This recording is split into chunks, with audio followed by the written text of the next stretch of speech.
आज शनि जीवन को सुख देने वाली, संतान समृद्धि वैभव देने वाली है। निवेदन है आपसे, सूर्य अस्त का समय हो, प्रदोष का समय, प्रदोष काल, शाम के समय पर कटोरी में सरसों का तेल ले लीजिए।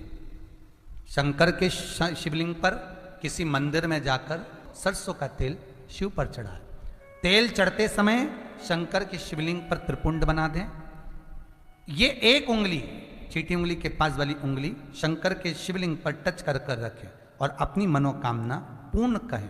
बाबा विश्वनाथ पूरा करता है। भगवान शंकर के द्वार पर स्वयं शनि महाराज आज मिलने के लिए, और जितने ग्रह नष्ट देने वाले हैं, कारक ग्रह हों, बेकार वृत्ति वाले हों, वो सब आज शनि सबके दोष मिटा देता है। शंकर भगवान के मंदिर में आज शनि प्रदोष के दिन, मंदिर में नहीं तो घर में अगर शंकर का शिवलिंग है तो एक दिया अवश्य लगाओ। शनि महाराज जीवन का सुख प्रदान करेंगे, आनंद।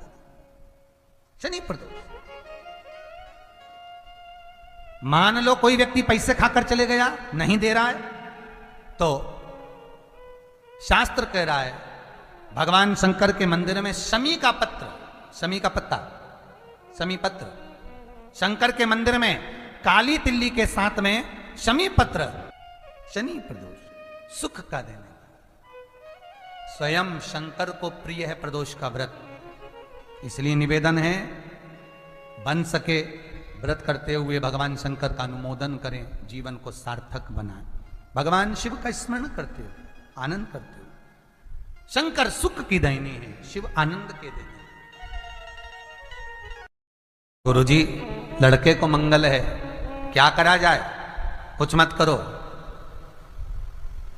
प्रदोष के व्रतों में वर्णन किया गया है कि रवि का प्रदोष, भौम का प्रदोष, मंगल का प्रदोष, बुध का प्रदोष, गुरु का प्रदोष, शुक्र का प्रदोष, शनि का प्रदोष। जो प्रदोष पड़ते हैं पूरे महीनों में, पूरे वर्ष में, मंगल का प्रदोष निकाल कर रख लो कि मंगल का प्रदोष इस दिन पड़ रहा है, मंगल की त्रयोदशी तिथि पड़ रही है, प्रदोष व्रत मंगलवार का पड़ रहा है। और जिन लड़का लड़की को मंगल होते हैं, जिन कन्या और वर को मंगल होते हैं, केवल शंकर भगवान के मंदिर में जाकर चौमुखी दिया, 4 बत्ती का दिया आटे का, उसमें घी डालकर लड़की शंकर भगवान के मंदिर में मात्र 7 बार शंकर पे से उतार कर, 3 बार स्वतः उतार कर शिव के मंदिर में रख देती है। उसका मंगल आड़े आता ही नहीं है और वो लड़की का विवाह मात्र 3 महीने के अंदर लड़के लड़की का विवाह पक्का हो जाता। मंगल नहीं आता सामने। मंगल प्रदोष व्रत का इतना महत्व है महाराज। ये प्रदोष व्रत होता क्या है? प्रदोष व्रत का महत्व क्या है? शिव महापुराण की कथा कहती है शंकर भगवान का प्रदोष का व्रत, अर्थात चंद्रदेव को जो क्षय रोग हो गया, बीमार पड़ गए, शरीर गलकर नीचे गिरने लगा, तब देव ऋषि नारद ने भगवान चंद्र को शंकर भगवान के पूजन का विधान बताया और पूजन करते करते त्रयोदशी तिथि आ गई। जिस त्रयोदशी के दिन चंद्रदेव ने सुबह से शाम तक कुछ नहीं खाया।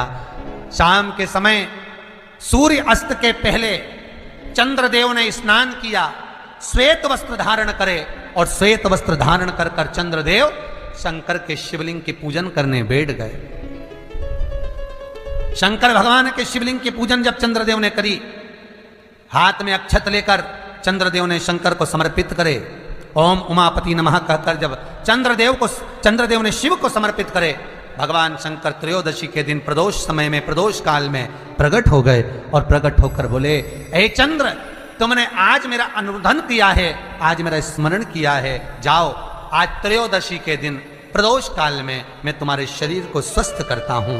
तब से ये प्रदोष व्रत प्रारंभ हुआ है महाराज। किसने करा है प्रदोष व्रत? भगवान विष्णु ने करा था। जब घोड़े का मुंह लगा, हयग्रीव अवतार, लक्ष्मी जी हंस दी थी तो घोड़े का मुंह भगवान विष्णु का लगा, तब भगवान विष्णु ने प्रदोष व्रत करा था। भगवान विष्णु प्रदोष व्रत 11, 26, एक प्रदोष का महत्व, एक एक प्रदोष शंकर भगवान का मिलन बिंदु है प्रदोष। अभी अपन आगे सुनेंगे शनि प्रदोष की भी महत्वता। तो क्यों ना करें मंगल वाले, ये कहीं कहीं हमारे को मंगल है परेशान कर रहा है, मंगल है विवाह नहीं हो रहा, मंगलिक है विवाह नहीं हो रहा, अरे करो ना। शिव महापुराण खोलकर तो देखो, लिंग पुराण खोलकर तो देखो, नर्मदा पुराण खोलकर देखो, एक एक चीज का अनुमोदन हैगा। स्वयं श्री सुखदेव जी महाराज राजा परीक्षित को, कितने राजा परीक्षित को मालूम पड़ा जब कहा शमीक बाबा ने कि तुम्हारे को तक्षक नाग के डसने का श्राप लगा है, 7 दिन बाद तुम मर जाओगे। राजा परीक्षित के सामने ना जाने कितने लोग आए। एक कहता मैं ये कर दूंगा तुम बच जाओगे, एक कहता मैं यज्ञ कराऊंगा, एक कहता मैं अनुष्ठान कराऊंगा, एक कहता मैं ये करूंगा, एक कहता मैं ये करवाऊंगा। राजन तुझे ऐसा कर दूंगा, राजन तुझे वैसा कर दूंगा, क्योंकि राजा के पास पैसा था, बचने के लिए क्या नहीं करता। और आखिरी में घूमता घूमते राजा परीक्षित सुखदेव जी की शरण में गंगा जी के घाट पर पहुंच गए। सुखदेव जी ने कहा मैं ये नहीं कहता कि बचा लूंगा, मैं ये नहीं कहता कि तेरे प्राण बच जाएंगे, मैं ये नहीं कहता कि तुझे वैकुंठ मिल जाएगा, मैं ये नहीं कहता कि तू जीवित रह जाएगा, मैं ये नहीं कहता कि सर्प का जहर उतर जाएगा।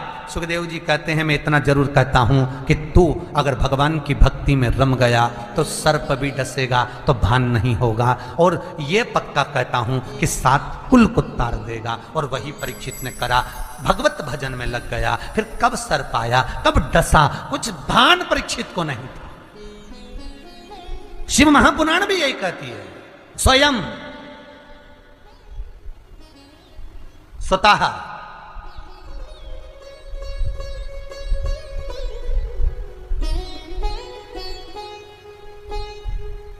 अपना स्वयं का करिए, भजन करो।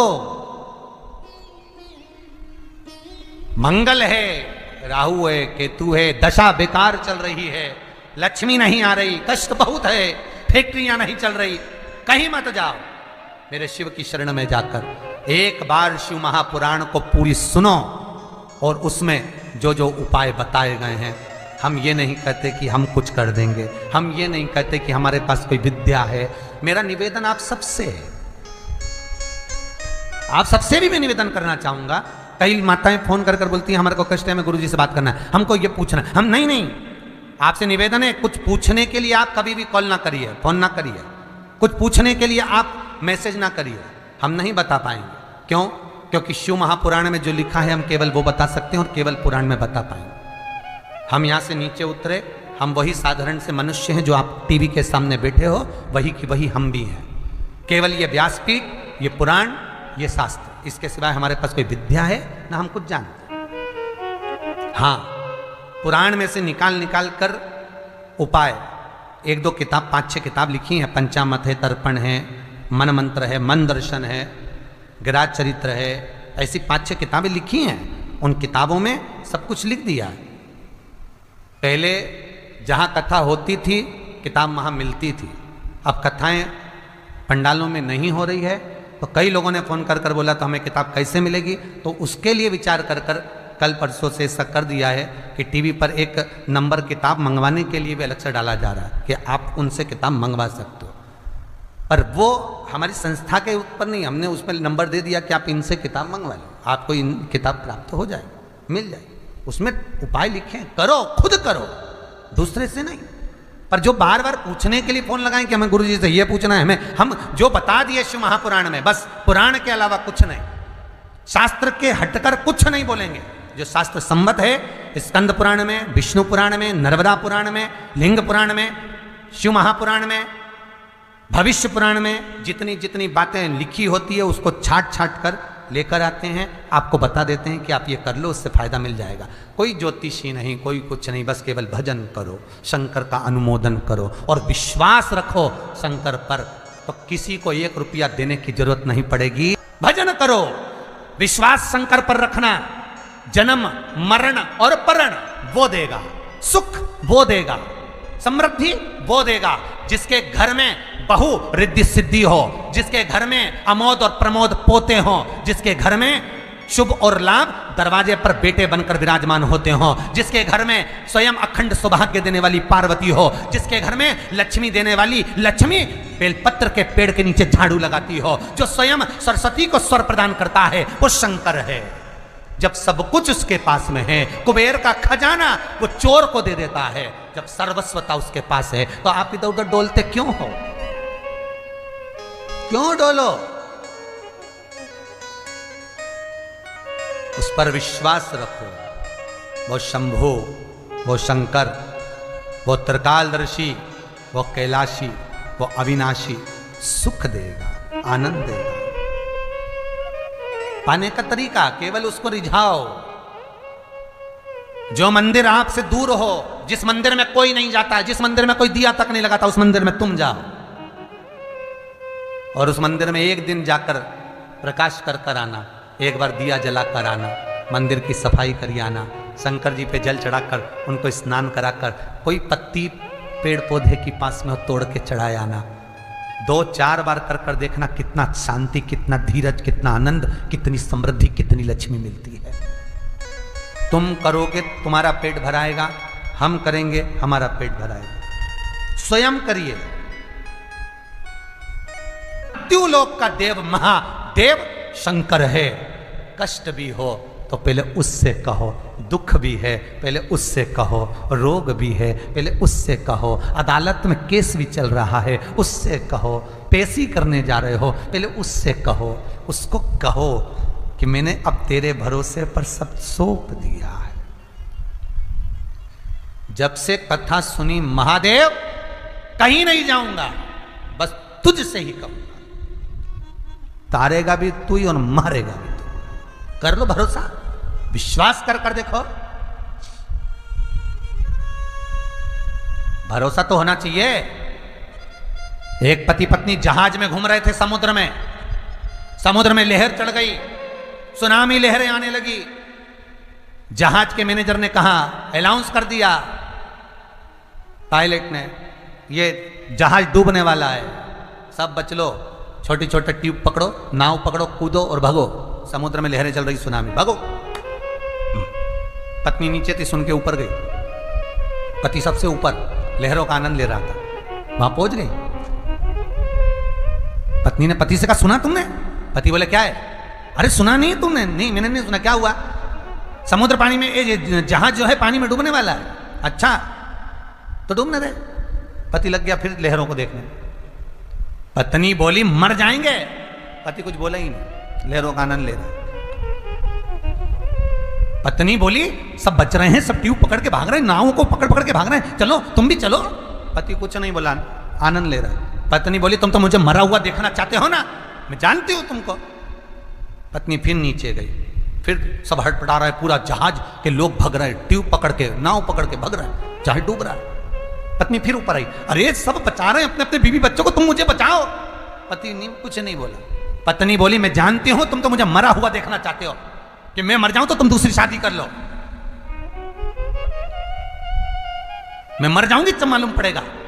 पति ने जेब में से बंदूक हेड़ी, मरो मरो करती है, ले मैं अब भी मार दूं। और जेब में से बंदूक लगकर पत्नी के सिर पे रख दी। खटका दबने ही वाला था और पत्नी हंसी खूब जम जम के। तो पति ने पूछा, क्यों हंस रही है, क्यों हंस रही है? पत्नी कहती है, मैं जानती हूं कि तुम मुझे मार नहीं सकते। पति कहता है, जितना विश्वास तुझे अपने पति पर है कि मैं तुझे मार नहीं सकता, पति कहता है उतना विश्वास मुझे मेरे विश्वनाथ पर है, वो मुझे डूबने नहीं दे सकता। इतना विश्वास तुम्हारे भीतर होना चाहिए, डूबने नहीं देगा। ये शनि प्रदोष के दिन कथा को सुन रहे हो, विश्वास की कथा है। तुलसीदास जी ने रामचरितमानस लिखते समय सबसे पहला शब्द लिखा, शंकर विश्वास रूपिणो।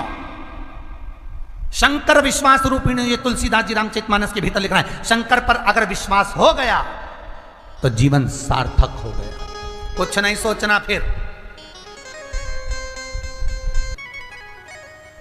भगवान शिव ओघड़ी दानी है, दयालु दातार है। और उसको केवल विश्वास से जीता जा सकता है, केवल विश्वास, भरोसा, दृढ़ता और कुछ नहीं। और वही हुआ। शिव महापुराण की कथा कह रही है, महाराज शंकर की कथा कहती है कि भोले आपकी कृपा से सब काम हो रहा, कोई दूसरा करता कहां। भगवान शिव करने वाले, करुणा सागर, त्रिकालदर्शी, कैलाशी, अविनाशी ही सब कर रहे। विश्वास, भरोसा, चरित्र आया। क्या ना दिया मेरे शंकर ने। भगवान शंकर का एक अवतार है भिक्षुवर अवतार। भगवान के 19 अवतार में एक भिक्षुवर अवतार भगवान शंकर का है। शिव महापुराण की कथा कहती है विदर्भ राज के यहाँ, विदर्भ नरेश के यहाँ एक सत्याव्रत नाम का राजा था। विदर्भ नरेश सत्याव्रत अपने नगर में निवास करते थे। नगर में निवास कर रहे हैं विदर्भ सत्याव्रत, और विदर्भ सत्याव्रत नगर में निवास करते थे। इनकी एक धर्म पत्नी थी, बड़ी सुंदर, गर्भस्थ थी। गर्भस्थ, गर्भ में बच्चा है। उसी समय पर नगर के 4 राज्यों के राजाओं ने एक साथ विदर्भ पर आक्रमण कर दिया। और विदर्भ नरेश पर जब आक्रमण करा, राजा सत्याव्रत पर जब आक्रमण करा, राजा सत्याव्रत के प्राणों को हर लिया। धर्मपत्नी गर्भ से पूरा नगर उन 4 राजाओं के अधीन हो गया। पत्नी अपने प्राण बचाकर भागी, और भागते भागते एक नदी के तट पर पहुंच गई। भागने के कारण 9वां महीना चल रहा था, 9वां मास चल रहा था। पत्नी का जो गर्भ था सत्याव्रत राजा की, वो सत्याव्रत राजा की पत्नी के गर्भ से बालक ने जन्म ले लिया। और जन्म लिया, रानी उसको जन्म देकर नदी में कूद गई, वो भी मर गई। सत्याव्रत भी चले गया। रानी जल में कूदकर प्राणों को त्याग दी। छोटा सा बच्चा जन्म लिया, बालक घाट पर पड़ा है, रुदन कर रहा है। एक भिखारन ने, भिक्षुक मांगने वाली, भिक्षा मांगने वाली एक भिखारन ने उस बच्चे को देख लिया। और भिखारन जो भिक्षा मांगने वाली थी, उसने उस बच्चे को उठा लिया, गोदी में लिया। देखो कितनी सुंदर बात है। ये जो सत्याव्रत था और इसकी जो धर्म पत्नी थी, ये दोनों शिव उपासना में लीन रहते थे। शिव उपासना में लीन। बस एक कर्म का दंड भोगना पड़ा। कोई राजा सत्याव्रत की कथा को अगर सुने, विदर्भराज नरेश की कथा को स्मरण करे और विदर्भराज नरेश की कथा का यदि मनन चिंतन करे, तो एक गलती सत्याव्रत क्या हुई। क्या गलती हुई? जब जब नगर का राजा मंदिर, शंकर के मंदिर में पूजन करता था, इसकी धर्म पत्नी भी गर्भवती होने के बाद भी शिव की आराधना करती थी। बस एक गलती होती थी, राजा दीप लगाकर वहां से तुरंत घर को चले जाता था। और एक जलने वाला ईर्ष्यालु जो 4 राजाओं ने आक्रमण करा था, उन्होंने जो गुप्तचर भेज रखा था कि आखिर इसकी सत्ता कैसे स्थापित है, इसके इतना राज्य कैसे चल रहा है। उन गुप्तचरों से कहा जब ये मंदिर से निकले, जिस दीप को जलाकर जाए उस दीप को बुझा दिया जाए, उस दीप को बुझा दिया जाए। इसलिए आज भी प्रमाण है, मंदिर में अगर दिया लगाने जा रहे हो, बाती लगाई है आपने मंदिर के अंदर, तो कुछ देर बैठिए, कुछ देर स्मरण करिए। हमारे यहां तो यहां तक कहा गया है कि किसी मुर्दे को अगर जलाया भी जाता है तो कपाल क्रिया तक रुकना पड़ता है कि थोड़ा रुकिए, कोई पीछे से आकर कुछ कर ना जाए। दीप जलाएं, थोड़ी देर रुकिए। और दीप का भी नियम है महाराज, दीप का भी नियम है।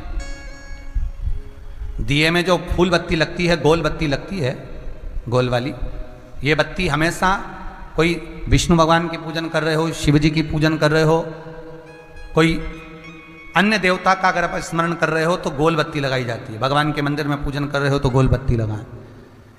लंबी बत्ती, लंबी वाली जो बत्ती होती है लक्ष्मी की पूजन में, देवी पूजन में, जितनी भी माताओं की आप पूजन करोगे, जितनी भी देवियों का आप स्मरण करोगे, उसमें लंबी बत्ती का प्रमाण है। पितरों की पूजन में लंबी बत्ती का प्रमाण है।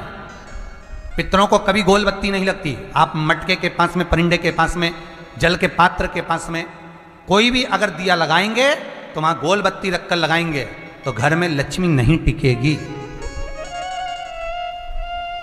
कई लोग कहते हैं कि परिंदे के पास, मटके के पास में, पानी के स्रोत के पास में जहां जल भरते हैं, हंडा रखते हैं, टंकी रखते हैं, वहां पर मटके के पास बत्ती लगाओ, दिया लगाओ, पितर शांत रहेंगे। तो पितरों को शांत करो, मना नहीं है, पर दिया लगाने का नियम है कि पितरों को अगर आप दिया लगा रही हो मटके के पास, परिंदे के पास, या अमावस्या के दिन पितरों के लिए अगर दीप लगा रही हो तो गोल बत्ती अगर लगाओगी तो कार्य कभी सफल नहीं होगा।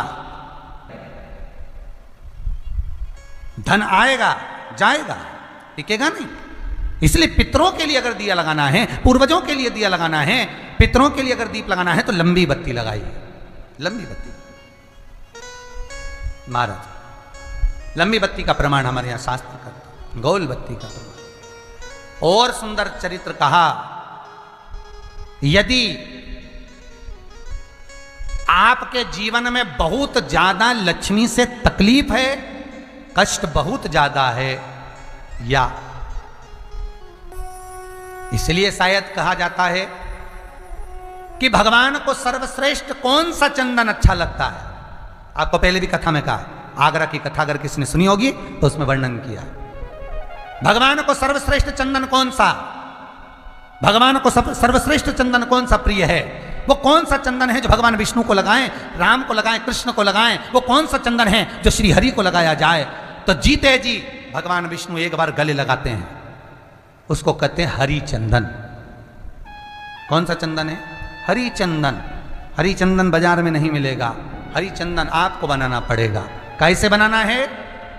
तुलसी जब सूख जाए उसकी जड़ को निकाल लिया जाए, वो जड़ को पानी में धो लिया जाए, धोने के बाद उसको सिलवट्टे पर, पत्थर पर घिसा जाए और घिसकर उसमें थोड़ा सा कुंकू, रोली डालकर तैयार कर कर जो भगवान विष्णु के मस्तक पर, कृष्ण राम के मस्तक पर लगा देते हैं और उसकी एक बिंदी अपने हृदय पे लगा लेते हैं। जीते जी भगवान एक बार उसको गले लगाते ही हैं। हरि चंदन प्रियता। जैसे शिव महापुराण में रुद्र चंदन का भाव है, शिव महापुराण में रुद्र चंदन का प्रमाण दिया जाता है। अगर आपने लिंग पुराण पढ़ी हो तो उसका 5वां स्कंद अवश्य पढ़िएगा महाराज। और शिव महापुराण अगर पढ़ रहे हो तो उसका कुमार खंड पढ़िएगा, जिसमें रुद्र चंदन का प्रमाण है। रुद्र चंदन कैसा? रुद्र चंदन का प्रमाण कैसा?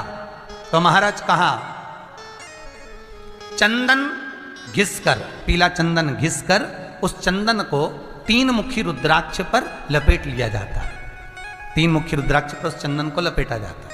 लपेटोगे उसके बाद उसको ऐसा गोल करोगे तो एकदम चिकना हो जाए, एकदम चिकना, ठीक है, एकदम चिकना हो जाए। और उस चंदन को आप शिवरात्रि के दिन, और कोई से भी महीने की शिवरात्रि, किसी भी महीने की हो, सब फलदायी होती है। अगर आप पंचांग में देखेंगे तो शिवरात्रि लिखी हुई आती है, हर महीने शिवरात्रि पड़ती है। किसी भी महीने की शिवरात्रि पर रुद्र चंदन, अर्थात जो चंदन का आपने 3 मुखी रुद्राक्ष में लेपन करा है, उसका गोला बनाया है, वो चंदन अच्छा मोटा मोटा कर लेना, अच्छा बढ़िया, ऐसा नहीं कि थोड़ा बहुत ही लगाओ, पूरा रुद्राक्ष दिखना नहीं चाहिए, पूरा लपेट कर उसको शंकर के शिवलिंग पर ले जाकर रख दीजिए और फिर धीरे धीरे शंकर भगवान का जल अभिषेक करना प्रारंभ कर दीजिए। वो चंदन पूरा धीरे धीरे शंकर के शिवलिंग पर डलना चाहिए। शंकर के मूल मंत्र श्री शिवाय नमस्तुभ्यं का जाप करिए। यह कहलाता है रुद्र चंदन। इस चंदन के अभिषेक से महाराज जो काम नहीं होता, आप कर कर उस कार्य को प्राप्त कर सकते हो, सिद्ध कर सकते हो। रुद्र चंदन, हरि चंदन रुद्र चंदन, ये वो चंदन है जो जीवन का सुख प्रदान करने वाले, हरि तत्व देने। रुद्र चंदन। तो महाराज शिव महापुराण कथा कह रहे हैं, भगवान भूत भावन भूतेश्वर शंकर के 19 अवतार में से आज भगवान शंकर का जो अभिषेक सत्याव्रत करता था, धर्मपत्नी करती थी, एक काम हुआ कि उनके नगर में उनके ईर्ष्यालु जो राजा थे, उन्होंने गुप्तचर छोड़े थे, शिव मंदिर में जाते दीप को बुझा देते, उसका दोष जो दिया लगाया उसको प्राप्त होता था। महाराज आपको पहले भी कथा में कहा, कन्यादान आपने करा है, गौदान आपने करा है, लक्ष्मी का दान आपने करा है, इसलिए शिव महापुराण की कथा कहती है इन 3 दान करने से पहले 50 बार विचार करिए। कन्यादान करने से पहले 50 बार विचार करना, क्या अच्छे लड़के को दी है, लड़का अच्छा होना चाहिए, परिवार अच्छा होना चाहिए, बेटी अगर रोएगी, बेटी को दुख होगा तो कन्यादान करने वाले को रोना पड़ेगा। गौ दान करने से पहले विचार करिए, गाय किसी ऐसे ब्राह्मण को मत दो जो 4 दिन साथ में रखे और मालूम पड़े बाद में बेच दे। गाय अगर कसाई की यहाँ कटेगी तो दुख तकलीफ उसको होगी जिसने संकल्प दिया है गौदान। गाय दान करने से पहले 50 बार विचार करो, कन्या दान करने से पहले 50 बार विचार करो, लक्ष्मी दान करने से पहले विचार करो, किसी ऐसे भिखारी के कटोरे में मत देना जो शाम को जाकर मदिरा पान में लगा दे, वेश्यावृत्ति में लगा दे, सुबह तुमसे ले और शाम को जुए में लगा दे, ऐसे को लक्ष्मी मत देना। तो निवेदन है, गौदान करने से पहले सोचना, कन्या दान करने से पहले सोचना और लक्ष्मी दान करने से पहले सोचना। सही जगह लगे तो देना, मत दो, बिल्कुल ना। आज दीप दान करने का समय है, दीप दान की जो प्रधानता शिव महापुराण कह रही है, राजा सत्याव्रत का जो चरित्र वर्णन कर रहा है,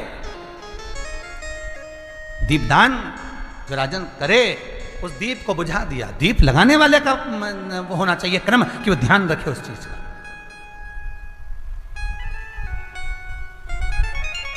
आप लोग जितने लोग कथा सुन रहे हैं, आपके यहाँ पंडित लोग पूजन करने आए होंगे, कभी ना कभी तो आए होंगे, कभी ना कभी सत्यनारायण की कथा तो करवाई होगी, कभी ना कभी कोई पूजन अनुष्ठान देवी का देवता का कराया होगा। आपने पंडित जी ने अगर दिया लगाया है, जजमान से अगर दीप लगवाया है तो जजमान को ध्यान रखना पड़ता है, और पंडित ने ध्यान दिया लगाया है तो पूरी पूजन में पंडित को ध्यान रखना पड़ता है कि दिया ठंडा नहीं होना चाहिए। जो दीप लगाए ये उसका मान होना चाहिए, ये उसका स्मरण। सत्याव्रत लगा दिए धर्म पर, वो उसी का दोष। आज राजा सत्याव्रत की लक्ष्मी चली गई, धन वैभव सत्ता राजा की चली गई, पर शंकर की उदारता देखना, राजा के कर्म का भोग तो राजा को मिल गया, चले गया, पत्नी भी चली गई, पर उसके जो पुण्य करा था, जो सत्कर्म करा था, जो शिव का अभिषेक करा था, पूजन करा था, वो वंश नहीं मिटने दिया मेरे विश्वनाथ, वो वंश नहीं समाप्त होने दिया मेरे शंभु ने। एक भिकारन के हाथ में बच्चा आ गया, शंकर भगवान भिकारी बनकर आए। दुनिया में कोई देवता नहीं होगा जो भिक्षुक बनकर आया होगा। स्वयं भगवान विष्णु भी राजा बलि के दरवाजे पर बामण का रूप रखकर आए थे भिक्षा मांगने के लिए, पर शंकर भगवान ब्राह्मण का रूप रखकर नहीं आए, भगवान शंकर भिखारी बनकर भिक्षुक बनकर आए। इसलिए 19 अवतार हैं शंकर भगवान के, उसमें से एक अवतार शंकर भगवान का भिक्षु वर्य अवतार है। नटराज अवतार, भिक्षु वर्य अवतार, महेश्वर अवतार, उसमें से भिक्षु वर्य अवतार मेरे शंकर का है। शंभेश्वर अवतार, अवधूत अवतार, ये 19 अवतार में से एक अवतार भगवान शंकर का भिक्षु वर्य। कौन होगा साहब, कौन होगा जो एक राजा के बच्चे को बचाने के लिए भिखारी बनकर आ गया? कौन होगा? वो केवल एक महादेव हो सकता है, वो केवल एक मेरा शंभु, मेरा शंकर हो सकता है, दूसरा नहीं। अगर कहीं कष्ट ना मिटे वो शंकर रूप रखकर आ सकता है। बहुत करोड़पति नहीं मेरा शिव, बहुत धनपति नहीं मेरा शिव, बहुत धनिक नहीं, बहुत भस्म रमाने वाला, जटाजूट बांधने वाला, शमशान का निवासी, कैलाश का वासी, हार भी नहीं उसके पास पहनने के लिए सांप लपेट लेता है। तुम हार पहनो, सौभाग्य का पहनो, अखंड सौभाग्यवती रहो। पांव में कोई पादुका नहीं उसके, कोई सिंहासन सोने और चांदी का नहीं उसका, मृतशाला पर बैठ लेता है। रुद्राक्ष की माला है, मेरे शंभू के गले में सर्प है, सिर पर गंगा रखा हुआ है, मस्तक पर चंदा रखा हुआ है। कर्पूर गौरम करुणावतारम का सुख भोगने वाला मेरा शंकर भोला है।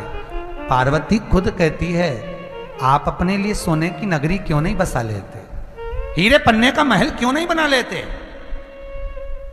शंकर कहते हैं, अब बाप एसी के रूम में रहे और बेटे हॉल में सोएं, बाप को अच्छा नहीं लगेगा।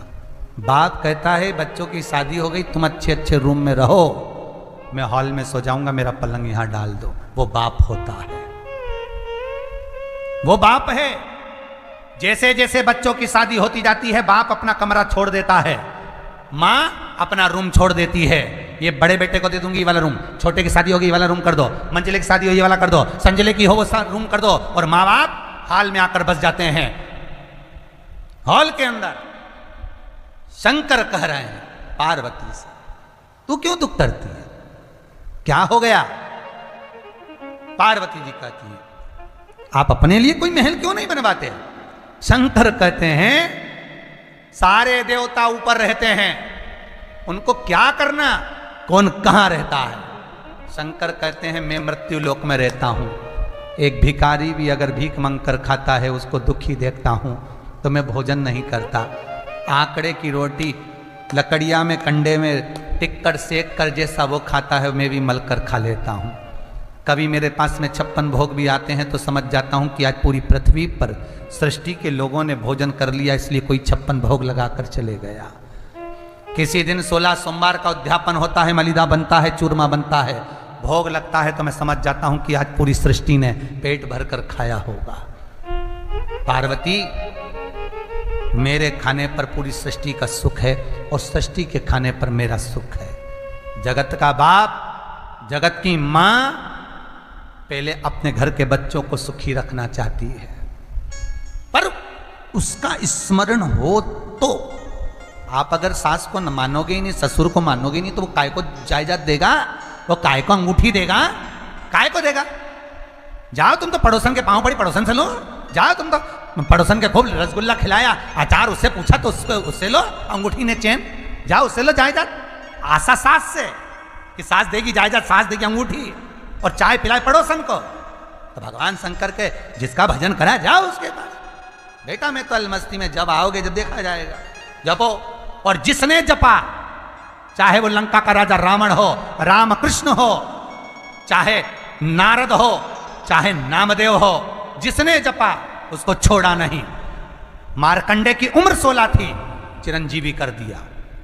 जिसके गर्भ नहीं था उसके गर्भ दे दिया। विश्वास हो, आओ शरण।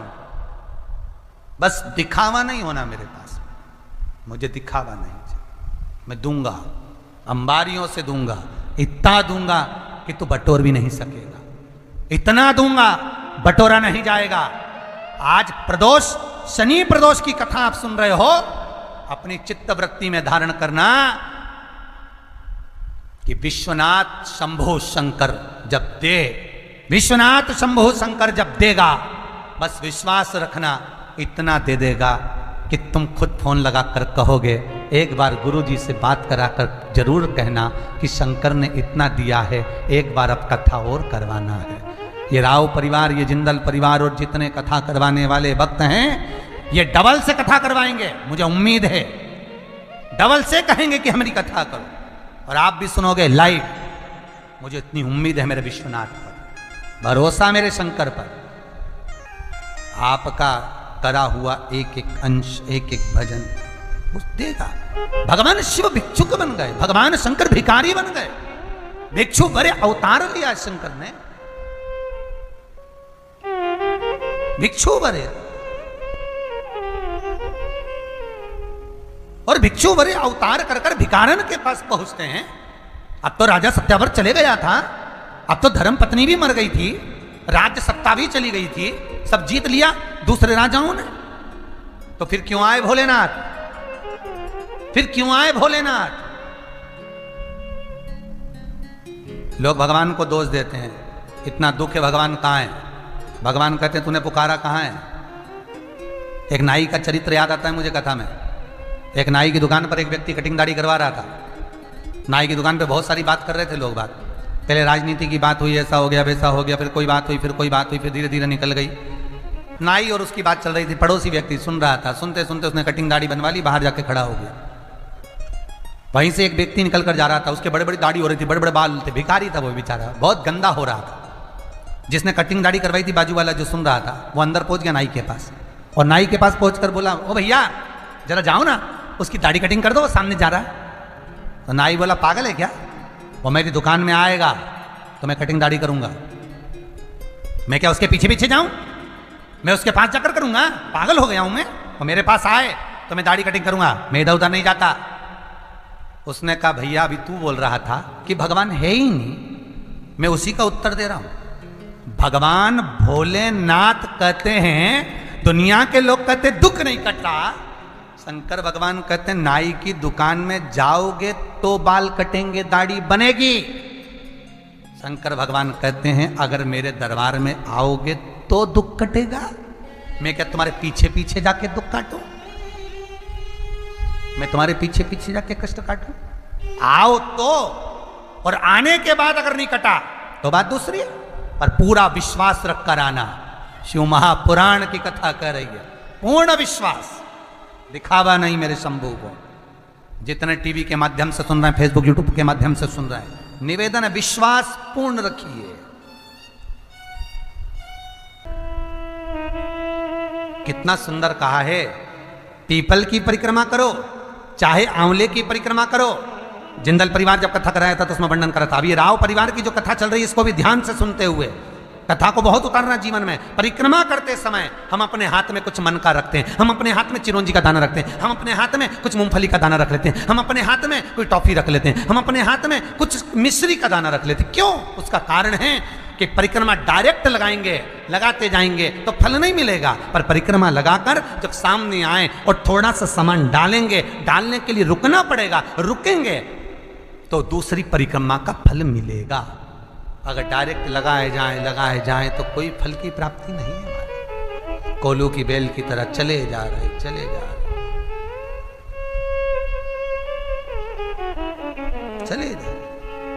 मेरा एक निवेदन हमेशा रहा है, आज फिर करूंगा निवेदन कि किसी तीर्थ में जब जाएं, काशी में पहुंच रहे हैं, विश्वनाथ की नगरी में जाना है, काशी जा रहे हैं, उज्जैनी जा रहे हैं, महाकाल का दर्शन करना है, ओमकारेश्वर जा रहे हैं, ओमकार का दर्शन करना है, महाराज सेलम जा रहे हैं, मल्लिकार्जुन का दर्शन करना है, केदारनाथ जा रहे हैं, केदारेश्वर का दर्शन करना है। मेरा उनसे निवेदन है जो गोवर्धन नाथ जी की परिक्रमा करने भी जाते हैं उनसे भी कहूंगा, जो काशी जाते हैं उनसे भी कहूंगा, नाथ दरबार जाते हैं उनसे भी कहूंगा कि रात को ट्रेन में बैठे, सवेरे उतरे, दर्शन कला, गोवर्धन नाथ जी की परिक्रमा करिए और तुरंत ट्रेन में बैठे और भग कर अपने घर आ गए। ऐसे दर्शन से कोई फल नहीं है। कुछ देर जाकर भगवान के पास बैठकर उनसे बात तो करो, विश्वनाथ आपने बुलाया, बहुत दिनों के बाद बुलाया, बाबा बहुत याद आती है आपकी, आप कृपा करा करो, इतना धन इतना वैभव देना मेरे विश्वनाथ कि मैं दर्शन करने आ जाऊं। हे गोवर्धन नाथ, कई लोग गिरिराज जी की परिक्रमा करने जाते हैं, गोवर्धन नाथ जी की परिक्रमा करने जाते हैं, बिल्कुल खड़ी परिक्रमा, मैं कुछ खाऊंगा नहीं, मैं कहीं बैठूंगा नहीं, चले जा रहे, हांपड़ी भरा रही, बस शरीर थक रहा, पसीना बह रहा, चले जा रहे।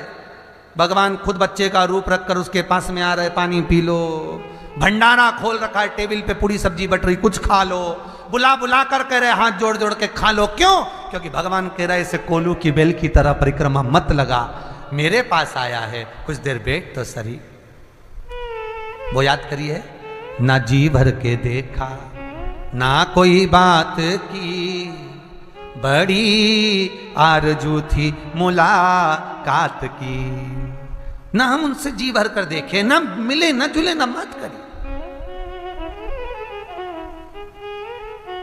तुम्हारे यहां कोई मेहमान आया, बहुत दूर से आया और दरवाजे पर आया और 5 मिनट मिला और जीजी कैसी हो, बढ़िया, आनंद में, बस जा रहा हूं, और वो तो बुझ जाए तो बुरा तो लगेगा। आया क्या, मुंडा दिखाने आया था क्या? थोड़ी देर बैठ तो सही, पानी तो पी ले, चाय पी ले, मैं बनाऊं। नहीं, मैं तो आया नहीं गया, बुरा तो लगेगा। भगवान को भी बुरा लगता है कि मैंने इतने प्रेम से तुझे निमंत्रण दिया मेरे दरबार में बुलाने के लिए, और मेरे दरबार में, मेरे मंदिर में आने के लिए मैं खुद निमंत्रण देता हूं तब कोई आता है। शिव महापुराण की कथा, भगवान का दरवाजा, तीर्थ व्रत, ये सारे जब तक भगवान ना चाहे कोई नहीं करवा सकता, कोई कर नहीं सकता। मैंने निमंत्रण दिया और तू ना आया। कुछ देर बैठकर उससे निगाहें तो मिलाओ, कुछ देर बैठकर उसके पास जाओ तो सही। कई लोग तीर्थ करने जाते हैं, उनको यही अंदाजा नहीं रहता कि तीर्थ में कौन सा मंदिर कहाँ है। फिर बाद में फोन लगा के पूछते हैं, गुरुजी वो पांडुकेश्वर कहाँ पर है? अरे भैया, बद्रीनाथ जाते हैं तो ड्राइवर से बोलो कि पांडुकेश्वर आए तो रोक गाड़ी, रोकेगा? गाड़ी से नीचे उतरो, सामने राइट में देखोगे तो पांडुकेश्वर का मंदिर है, थोड़ी नीचे पे। विश्वास रखकर शंकर के द्वार का एक कतरा मात्र भी जीवन का कल्याण कर देता है, क्योंकि उसकी भस्मी में भी करोड़ों का धन छुपा होता है। बस बखान क्या करूं मैं राखों के ढेर का, चपटी भभूत में है खजाना कुबेर का। जहां शंकर निवास कर रहे हैं, जहां शिव रह रहा है, जहां भगवान शंकर का शिवलिंग है, जहां शिव निवास करते हैं, उस जगह पर एक एक पत्ते पत्ते का भी मोल तत्वता है। मोल तत्वता, पत्ते की भी मोल तत्वता है। उसको पहचानो, उसको बस उसको पाने की जब लालसा बढ़े, उसको पाने की जब ललकता बढ़े तो सुख का अनमोल हो। दुर्वासा बाबा मेहमान बनकर द्वारकाधीश के यहां पहुंच गए। कोई मेहमान नहीं रख रहा, आवाज लगा रहे हैं मुझे मेहमान रख लो। कोई तो रखो, जिसको क्रोध आए उसको कौन रखे? कोई ने नहीं रखा, द्वारकाधीश ने रखा, मेरे यहां मेहमानी करो। दुर्वासा जी बोले, कृष्ण सुन ले, अगर मुझे क्रोध आ गया तो भगवान कहते आने नहीं दूंगा, रहिए मेरे यहाँ। एक कुटिया बना दी, उसमें दुर्वासा जी रहे। आज दुर्वासा जी ने अपनी कुटिया में आग लगा दी, बाहर खड़े हो गए, सब लोग पानी डाल रहे हैं दुर्वासा जी के पास में। भगवान कृष्ण ने आकर पूछा, ये कुटिया में आग किसने लगाई? दुर्वासा जी की। दुर्वासा जी भगवान कृष्ण की पीठ ठोक कर कहते मैंने लगाई। भगवान कृष्ण बोले, तुम्हारे घर में तुमने आग लगा दी? दुर्वासा जी बोले, मन मेरा, मैं तो मेहमान, और मेहमान तो आग भी लगा सकता है। नहीं नहीं, ये ठीक नहीं करा है। दुर्वासा जी बोले, कृष्ण आग लगी अपनी जगह पर, मुझे खीर खाना है, जल्दी ला। और भगवान कृष्ण ने उसी समय रुक्मणी जी से कहा, जल्दी खीर लेकर आ। रुक्मणी जी खीर लेकर आई। रुक्मणी जी ने खीर भगवान दुर्वासा जी को दी। दुर्वासा जी ने खीर खाकर आधी खीर कृष्ण पर फेंक दी। भगवान कृष्ण के पूरे शरीर पर कहा खीर मल ले, और भगवान कृष्ण ने पूरे शरीर पर खीर मली। इतने में रुक्मणी जी हंस दी, और रखो ऐसा मेहमान जो तुम्हारी इज्जत ही नहीं करे, भगा दो इसको। इतने में तो दुर्वासा ऋषि को क्रोध आ गया, और दुर्वासा ऋषि को क्रोध आया और कहे, ये रुक्मणी ने मुझको देखकर हंसा है, आज मैं रुक्मणी के सम्मुख में द्वार का घूमने के लिए जाऊंगा, पर रथ पर बैठ कर जाऊंगा। उस रथ में ना घोड़ा लगेगा ना घोड़ी लगेगी, उस रथ में रुक्मणी जुतेगी। रथ को रुक्मणी लेकर जाएगी, और दुर्वासा जी के रथ को रुक्मणी खींच रही है। द्वारकाधीश पीछे पीछे चल रहे हैं। दुर्वासा जी रुक्मणी से कहते, चलाओ जल्दी जल्दी रथ। रुक्मणी चलती चलती चक्कर खा के नीचे गिर गई। दुर्वासा जी ने पानी का छींटा दिया, रुक्मणी को उठाया, कहा, कृष्ण, हे कृष्ण, ये रुक्मणी ने मेरी हंसी उड़ाई है, ये तेरे साथ द्वारका में नहीं रहेगी, इसका तुझे त्याग करना पड़ेगा। इसलिए रुक्मणी का त्याग करा। कभी कोई द्वारका जी गए होंगे तो उनको मालूम होगा, द्वारकाधीश के मंदिर के अंदर रुक्मणी का मंदिर नहीं, रुक्मणी का मंदिर कोसों दूर है। त्याग करना पड़ेगा तुझे। और सुन कृष्ण, मैंने तुझे खीर नहीं कवच दिया था, ये शंकर जब भी देता है तो कुछ अच्छा ही देता है। दुर्वासा जी कहते हैं मैंने तुझे कवच दिया था, उस कवच को तूने पूरा नहीं पहना, पांव के तलवे में खीर नहीं लगाई। कृष्ण कहते हैं गुरुदेव, हे भोलेनाथ, ब्राह्मण संत की खाई तो प्रसादी हो जाती है, प्रसाद को पांव में कैसे लेता, इसलिए तलवे में नहीं लगाई है। दुर्वासा जी बोले कृष्ण, मैंने तुझे कवच दिया था, उस कवच को तूने पूरा नहीं पहना, तेरे प्राण छूटेंगे तो पांव के तलवे से छूटेंगे। इसलिए जरा नाम के व्याघ्र ने जब बाण छोड़ा तो वो भगवान कृष्ण के पांव के तलवे में लगा, पूरे शरीर में कहीं नहीं। कवच नहीं पहना तुम, कवच धारण नहीं करा तुम। महाराज, दुर्वासा जी का अवतार ही शंकर का है। अगर जन्म देने वाला है तो शिव है, और मृत्यु देने वाला भी है तो शंकर ही है। जन्म, मरण और परण, ये तीन शंकर के हाथ। डॉक्टर कह दे इतनी तारीख को डिलीवरी हो जाएगी, इतनी तारीख को जापा हो जाएगा तुम्हारी बहू को, 15 दिन पहले हो गया, 8 दिन बाद हो गया, उसने नहीं छोड़ा था, नहीं हुआ। डॉक्टर ने कहा इसकी अंतिम सांसें चल रही है, हॉस्पिटल से ले जाओ, घर सेवा करो। 2-4 दिन जी गया तो जी गया, मालूम पड़े 4 साल निकल गए, 2-4 बार तो गोबर लीप के नीचे सुला दिया, डुकरिया फिर सही हो गई, मरी नहीं।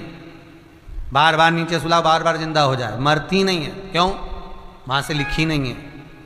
परण, शादी, पंडितों ने पत्रिका देखकर कह दिया इतनी तारीख तक ब्याह हो जाएगा, कितनी अंगूठियां पिना दी, कितने सारे मंत्र तंत्र का प्रयोग कर लिया, कितनी सारी विद्या कर ली, तो भी बच्चों का ब्याह नहीं हुआ। पंडित जी को फोन लगाकर बोल रहे हैं महाराज जी आपने बताया था वो हमने करा, हुआ नहीं। क्यों? परण भगवान के हाथ में है, जब तक बंधन नहीं करेगा तब तक हो नहीं सकता। कितने ही देखो, बोलो तो रे, कितने टीवी पे कथा सुन रहे हो, और कितने लोग टीवी पर कथा सुन रहे, जरा विचार करो। तुम्हारे लिए कितनी लड़कियां देखी होगी, तुम्हारे लिए कितने लड़के देखे होंगे, कितने बायोडाटे आए होंगे, उसके बाद तुम्हारी किस्मत में यही लिखी थी और तुम्हारी किस्मत में यही लिखा था।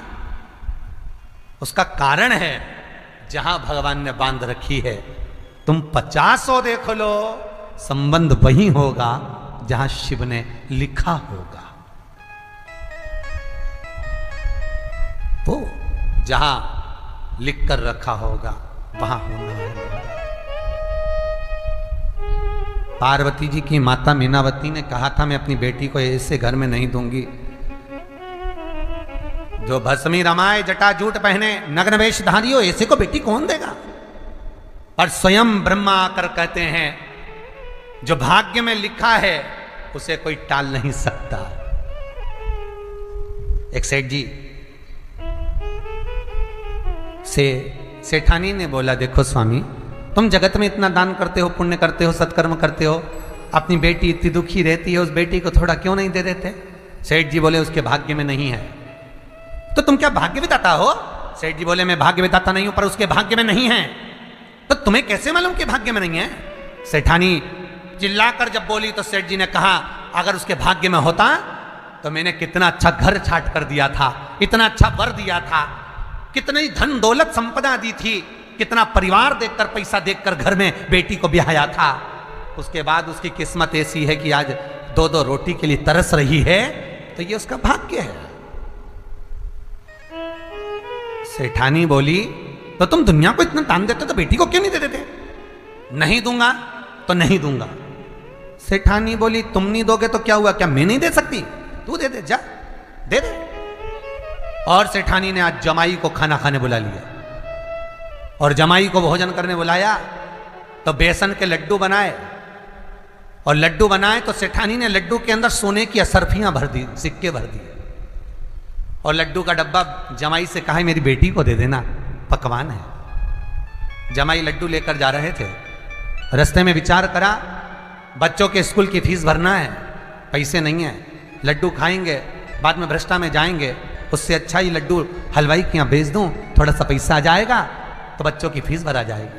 उसने हलवाई के यहाँ डब्बा बेच दिया 500 रुपये में, 500 रुपये लेकर चले गए। सेठ जी बाहर गांव गए थे, और आज सेठ जी बाहर गांव से लौट कर आ रहे थे, उनको याद था कि आज मेरी पत्नी की जन्मदिन है, और पत्नी का जन्मदिन, उसको बेसन के लड्डू बहुत अच्छे लगते हैं। सेठ जी तुरंत हलवाई की दुकान पर गए, भैया कोई ताजा लड्डू है क्या? हाँ सेठ जी अभी ला के देता हूँ। और 700 रुपये में लड्डू का डब्बा सेठ जी को दे दिया। सेठ जी वो डब्बा ले जाकर अपनी पत्नी को दिए। पत्नी ने जैसे डब्बा खोला उसमें से जो लड्डू खाया तो सोने की असरफियां निकली। सेठानी ने माथा ठोका।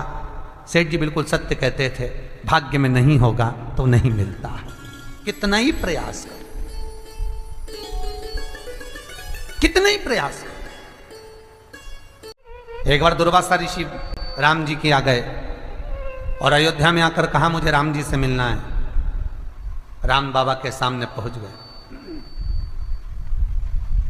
और राजा राम जी के सामने पहुंचकर दुर्वासा बाबा ने राम जी से कहा मुझे आपसे अकेले में बात करना है, इस लक्ष्मण को हटा दीजिए। भगवान राम ने लक्ष्मण को खड़ा कर कर रखा।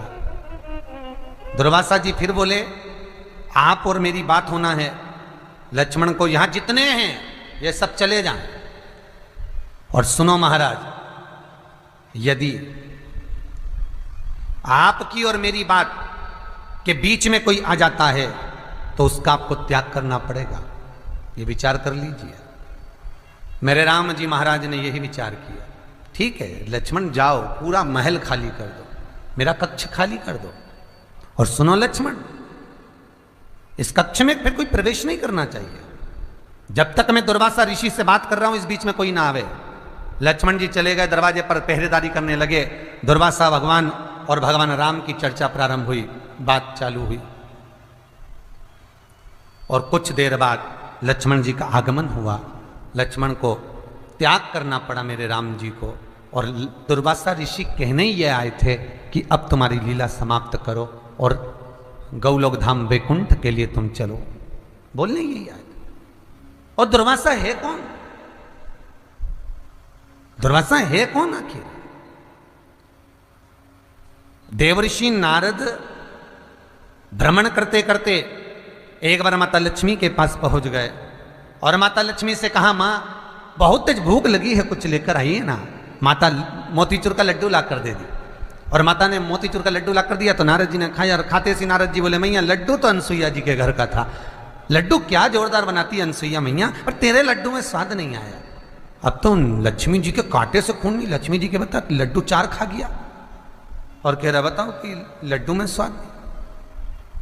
ठीक है, तो लक्ष्मी जी ने पूछा ये अनसुईया कौन है?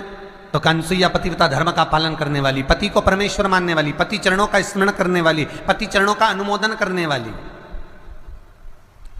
पति चरणों के रसतत्व को धारण करने वाली, वो अनसुईया है। और अनसुईया मैया पति के चरणारविंद का रसतत्व ग्रहण करती, पति के चरणों का अनुमोदन करती, पति के चरणों को नमन करती, वो अनसुईया। क्या अनसुईया इतनी सात्वित्ववान है? अरे मैया तुम क्या लगो। और लक्ष्मी जी को इतना कहकर नारद जी चले सरस्वती के यहां पहुंच गए, ब्रह्माणी के यहां। ब्रह्माणी को भी कह दिया, पार्वती के यहां पहुंचे तो पार्वती को भी कह दिया। अनसुईया के सात्वित्व की प्रबलता का जब बखान किया है देवऋषि नारद ने, तीनों को परीक्षा लेने के भाव जागृत हो गए। और अनसुईया मैया अनसुईया है, अपने सात्वित्व की प्रबलता है अनसुईया। पति के चरणारविंद का अनुमोदन स्मरण करती हैं। आप में से कितनी माताएं हैं जितनी टीवी पर कथा सुन रही हैं, ऑनलाइन कथा सुन रही हैं, आप में से कितनी माताएं हैं जो अपने पति को रोज प्रणाम करती है, रोज नमन करती है? हाथ उठाओ जरा, कितने प्रणाम करते? इक्का दुक्का कोई होगा प्रणाम करते होगे। और नहीं तो कई घरों में तो बेचारा पति तुम्हारे को प्रणाम कर ले, तारी चुप हो जा, तेरे हाथ जोड़ो चुप हो जा, मत बड़बड़ कर, जरा शांति रख ले, थोड़ा चुप हो जा। पति बेचारा करे नमनता। महाराज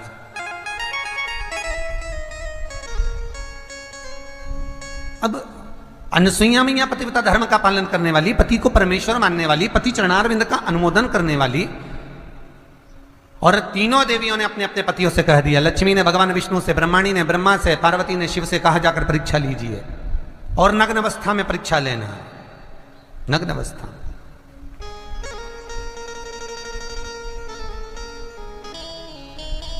जाओ चले। ब्रह्मा विष्णु महेश ने जाकर आवाज लगाई, माता भिक्षाम देई, माता भिक्षाम देई। जैसे ही भिक्षा के लिए आवाज लगाई, अनसुईया जी बाहर आए। बाबा ये लो। तीनों देवता जो ब्राह्मण के रूप में थे, उन्होंने कहा भिक्षा ऐसे नहीं लेते, वस्त्र उतार कर आओ, नग्न अवस्था में आओ। अनसुईया जी कहती हैं, बाबा किसी पर पुरुष के आगे नारी कैसे वस्त्र विहीन आ सकती है? बाबा कहते हैं, माता भिक्षा तो हम ऐसे ही लेंगे, अगर आप भिक्षा नहीं दोगी तो हम भूखे रह जाएंगे और हमारे भूखे रहने का दोष आपको लगेगा, भिक्षा दीजिए। अनसुईया जी अंदर गई, आंत ऋषि के कमंडल का जल लेकर आई।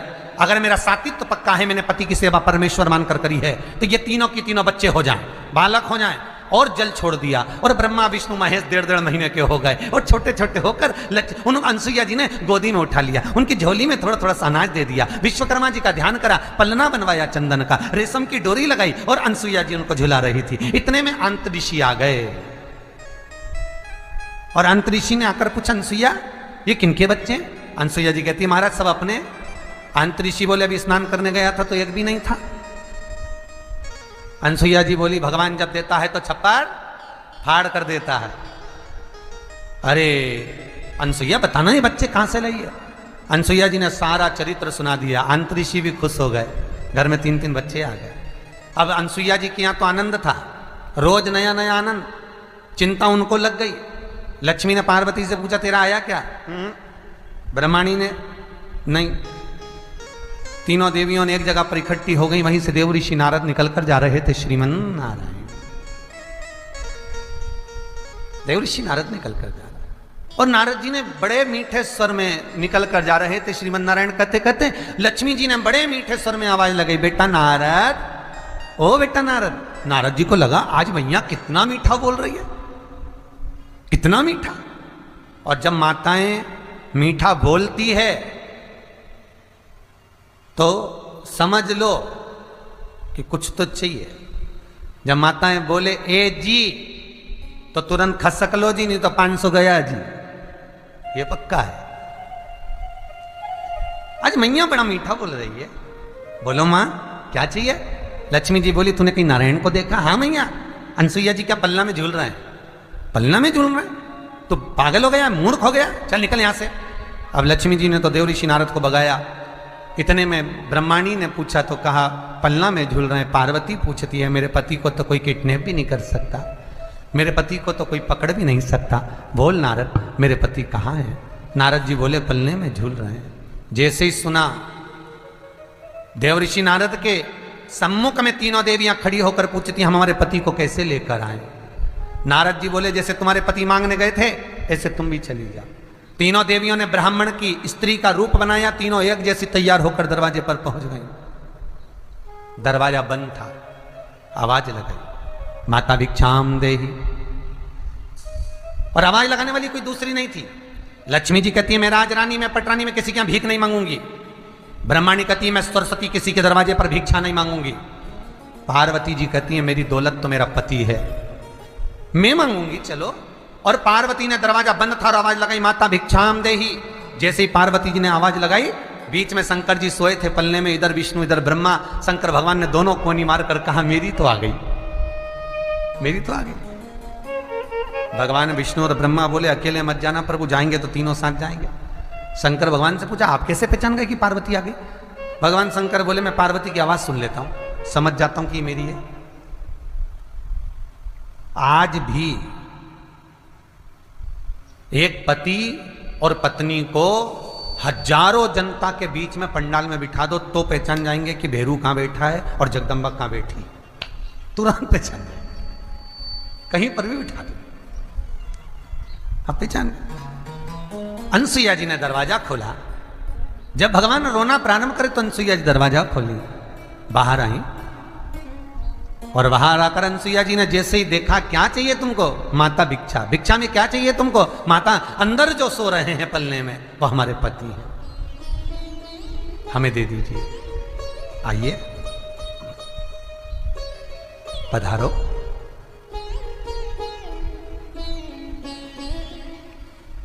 उठा लो। इतने में अंतरिक्षी आ गया। अंतरिक्षी ने कहा, अनसुईया ये कौन है? अनसुईया जी कहती हैं तीनों से, जाओ तुम्हारे ससुर हैं, जाओ प्रणाम करो। तीनों लक्ष्मी, ब्रह्माणी, पार्वती ने प्रणाम किया। आंतरिक्षी ने अनसुईया का हाथ पकड़कर बोला, री अनसुईया, बेटे तेते से और बहू लियाई साथ साथ हाथ की। अनसुईया जी बोली, महाराज कमाती हुए बेटे मिल जाते हैं तो बहुएं इनको लेकर अलग हो जाती हैं। हम माता पिता ने कैसे पाल पोस कर बड़ा करा ये हम जानती हैं,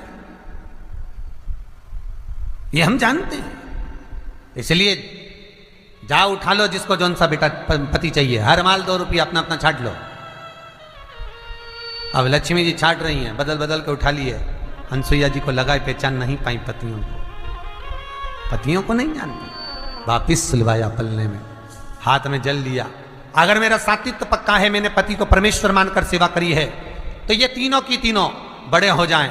तीनों बड़े हुए, उनके अंश अवतार से, भगवान विष्णु के अंश अवतार से दत्त, ब्रह्मा के अंश अवतार से चंद्र और शिव के अंश अवतार से स्वयं दुर्वासा जी प्रकट हुए। और वही दुर्वासा भगवान राम के दरवाजे पर जाकर परीक्षा लेते हैं, वही दुर्वासा भगवान कृष्ण के दरवाजे पर जाकर परीक्षा लेते हैं। जिस समय द्वारकापुरी में भगवान निवास करते हैं, द्वारकापुरी में भगवान कृष्ण रहते हैं, उस समय पर दुर्वासा ऋषि स्वयं आते हैं, स्वयं। और दुर्वासा ऋषि ने आकर आवाज लगाई, कोई मुझे मेहमान रख लो, कोई मुझे मेहमान रख लो। और देखो भाई, मेहमान भी उसको रखा जाता है जो मन का अच्छा हो, जो मन का ठीक हो, जिसके भीतर कपट ना हो, जिसके भीतर छल ना हो, जिसके भीतर प्रपंच ना हो। और जिस मेहमान के भीतर कपट, छल, अहंकार, क्रोध सब भरा रहता है, वो मेहमान सुहाता ही नहीं, वो मेहमान नहीं सुहा। देखो,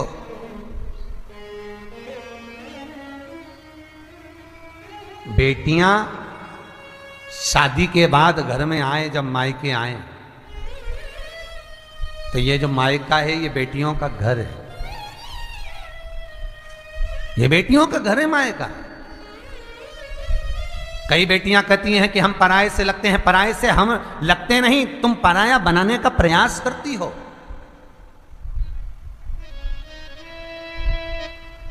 बेटियां घर में पराई कब दिखती हैं? जब घर में आए मायके में और मुंह धोएं, हाथ पैर धोएं और अपने पर्स में से निकालकर रुमाल से मुंह पोंछें। मायके में आने के बाद अपना टाविल निकालकर, अपना रुमाल निकालकर हाथ पैर पोंछें। घर में टाविल दिया है भाभी ने, भैया ने रखा है, रुमाल भी रखा है, पर बेटियां जब अपना रुमाल निकालकर मुंह पोंछती हैं तब लगता है कि अब ये पराई दिखने लगी है।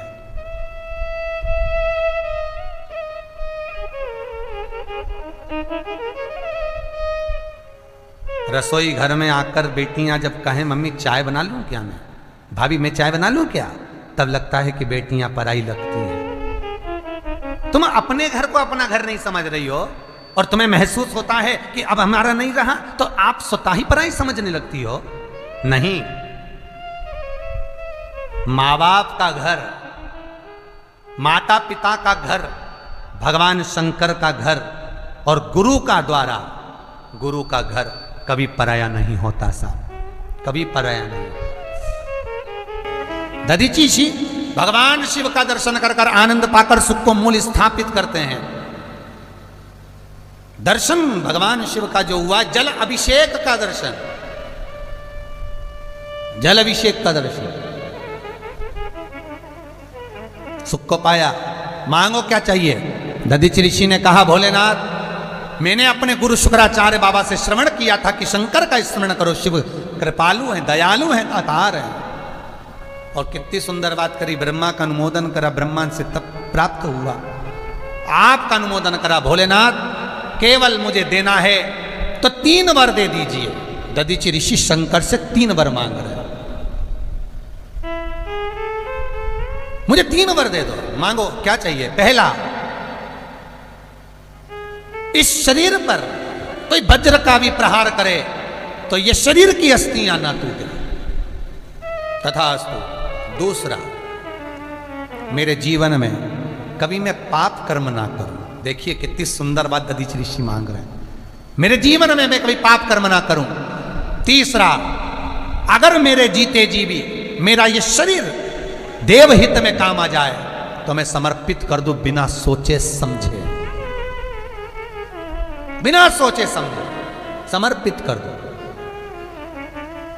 पर एक निवेदन है, यदि मेरा शरीर देवहित में कार्य में आए, शरीर तो दे दूं, परंतु ये शरीर की अस्थियां कहीं देवतुल्य भाव में पूजी जाए, देवताओं के अनुकूल हो जाए, तथास्तु। भगवान शंकर ने वर दे दिया, समय आया। अब मांग लिया इतना मांग लिया दधीचि ऋषि ने कि क्रोध तो दधीचि बाबा को था राजा छुप पर। और राजा छुप गए भगवान विष्णु के पास में, भगवान विष्णु से जाकर कहा प्रभु कृपा करिए, दधीचि ऋषि ने वर प्राप्त कर लिया है शंकर से, अब उसको हराया नहीं जा सकता, आप कृपा करके हमारी मित्रता वापिस करा दो। भगवान विष्णु ने कहा भैया मुझे काहे को बीच में डालते हो, मुझे काहे को बीच में डालना, पति पत्नी झगड़ा करे आपस में तो देवरानी जेठानी से निवेदन है बीच में मत आना, माता पिता आपस में झगड़ रहे हैं तो बच्चों से निवेदन है बीच में मत आना, और बच्चे आपस में झगड़ा कर रहे हैं तो बड़ों से निवेदन है कि बीच में मत आना। ये विनाशता है। दो मित्र आपस में झगड़ा कर रहे हैं, थोड़े लड़ेंगे फिर एक हो जाएंगे, फिर लड़ेंगे फिर एक हो जाएंगे, बीच में ना आए। और राजा छुप की संधि कराने के लिए भगवान विष्णु चले गए और राजा छुप का साथ भगवान विष्णु देने के लिए पहुंचे।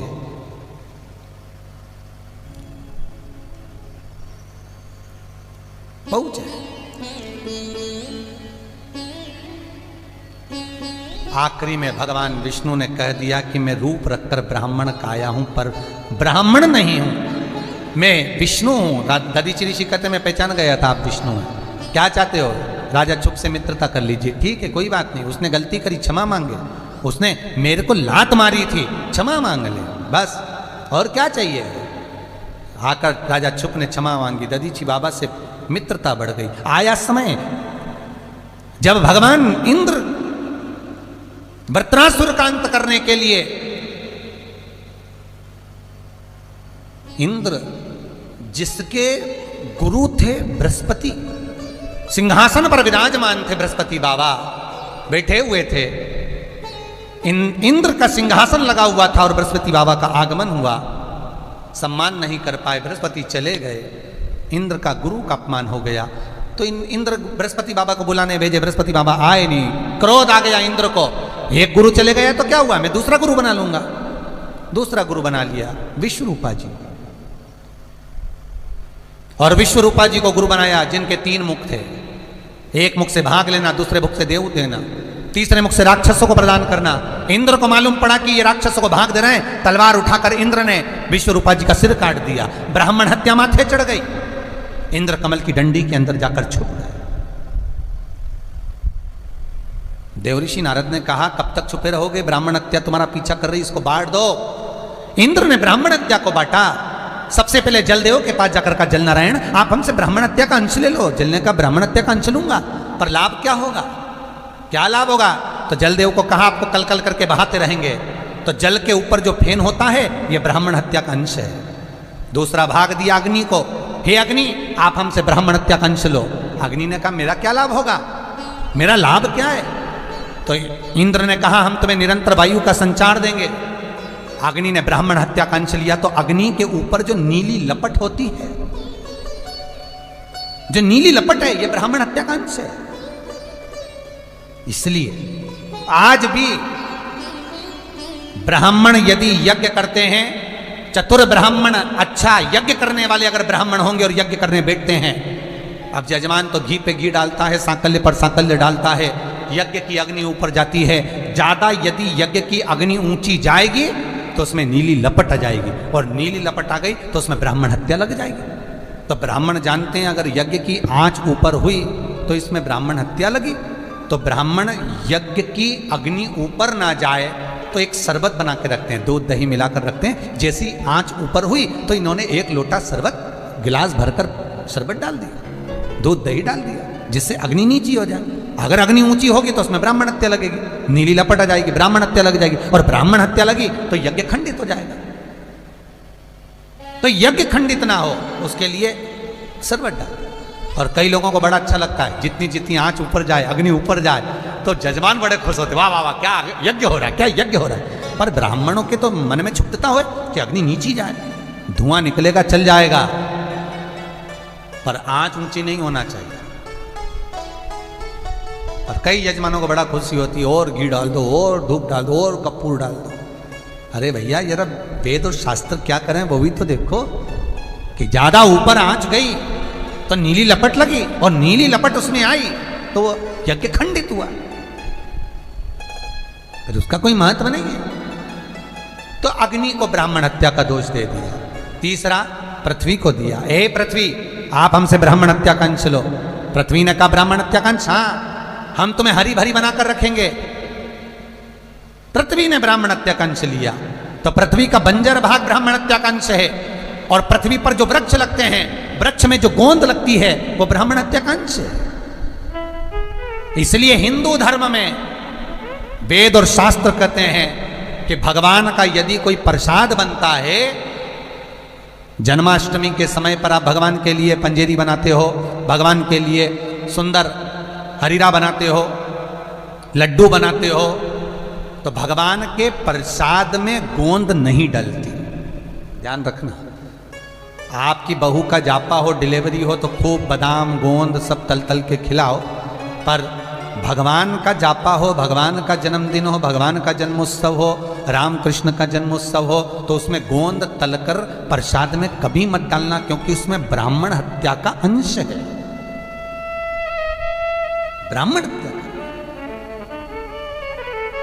और विद्वान जो ब्राह्मण होते हैं साहब, जिन्होंने शिव महापुराण की कथा या भागवत पुराण पढ़ी होती है, सुनी होती है, वो ब्राह्मण कभी भी, जो विद्वान ब्राह्मण होंगे वो कभी भी गोंद का लड्डू, गोंद तली हुई कभी नहीं खाएंगे, भले वो देसी घी में तले, कुछ भी तले, पर गोंद नहीं खाते, गोंद का लड्डू नहीं खाते। क्यों? क्योंकि उसमें ब्राह्मण हत्या का अंश है। ब्राह्मण पृथ्वी को दे दिया। अभी भी ब्राह्मण हत्या कम नहीं हुई, तो इंद्र स्त्री के पास पहुंचे, हे नारी आप हमसे ब्राह्मण हत्या का अंश ले लो। नारी ने कहा ब्राह्मण हत्या का अंश, हाँ इससे हमारा क्या फायदा होगा, हम आपको बुढ़ापे तक सुंदर बना के रखेंगे। तो जितनी जितनी बुढ़ी अम्मा उन सुंदर दिखती है, समझ ले ब्राह्मण हत्या का अंश इनको भी लगा हुआ। ब्राह्मण हत्या का अंश दिया, हम तुम्हें बुढ़ापे तक सुंदर बनाकर रखेंगे। स्त्री का रजस्वला होना, 7 दिन तक स्त्री जो कार्य नहीं करती है, मंदिर नहीं जाती, पूजन नहीं करती, पाठ नहीं करती, अर्चना नहीं करती, रजो धर्म में जो नारी रहती है, ये ब्राह्मण हत्या का अंश है। ब्राह्मण हत्या 4 स्थान पर ब्राह्मण हत्या बांटी गई। तब विश्वरूपा जी के पिता तुष्टा ऋषि को क्रोध आया, उन्होंने वज्रासुर को यज्ञ से उत्पन्न करा, इंद्र के साथ युद्ध हुआ। इंद्र बार बार भाग जाता, फिर आ जाता, फिर भागता, फिर आता। अंत में इंद्र हार गया, ब्रह्मदेव के पास गए, हे ब्रह्मा जी कृपा करिए, ब्राह्मण हत्या के कारण तो छूट गया, पर ये वज्रासुर नहीं मर रहा, इस राक्षस का अंत कैसे होगा। ब्रह्मदेव ने कहा दधीचि ऋषि के पास जाओ और उनसे उनकी अस्थियां मांग लो। दधीचि बाबा के पास इंद्र ने दधीचि ऋषि से जाकर निवेदन करा। उठे नहीं दधीचि बाबा, बैठे पीपल के पेड़ के नीचे दधीचि ऋषि। आज भी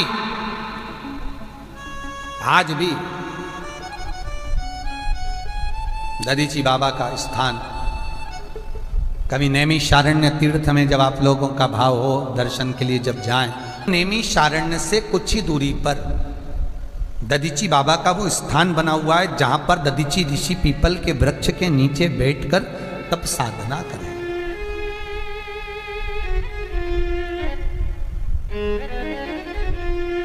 अब साधना करी, समय है। महाराज देवताओं ने आकर निवेदन किया, स्वयं ब्रह्मा, इंद्र, विष्णु वज्रासुर को मारने के लिए, क्योंकि वज्रासुर के साथ में दधीचि ऋषि का श्राप था भगवान विष्णु को कि तुमने राजा शुभ का साथ दिया है तो तुम्हें वज्रासुर से हारना पड़ेगा। इसलिए भगवान विष्णु भी वज्रासुर को नहीं जीत पाए थे। भगवान विष्णु भी नहीं जीतता। तब भगवान विष्णु भी आराधना करने आए दधीची बाबा से, शंकर के भगत से। स्वयं भगवान शिव भी आराधना कर रहे हैं, निवेदन कर रहे हैं कि आप ये अस्थियां दे दीजिए, इन अस्थियों को दे दो। दधीची ऋषि ने कहा, मैंने शंकर को वचन दिया था, यदि मेरा शरीर देवहित में काम आएगा तो देने को तैयार हूं। और ये मनुष्य की देह का आनंद सुख है साहब। आपके भी जीवन में अगर किसी को कष्ट है, फिर निवेदन करूंगा, मंदिर में अगरबत्ती भले मत लगाओ, मंदिर में दीप भले मत जलाओ, मंदिर में पेड़ा भले मत चढ़ाओ।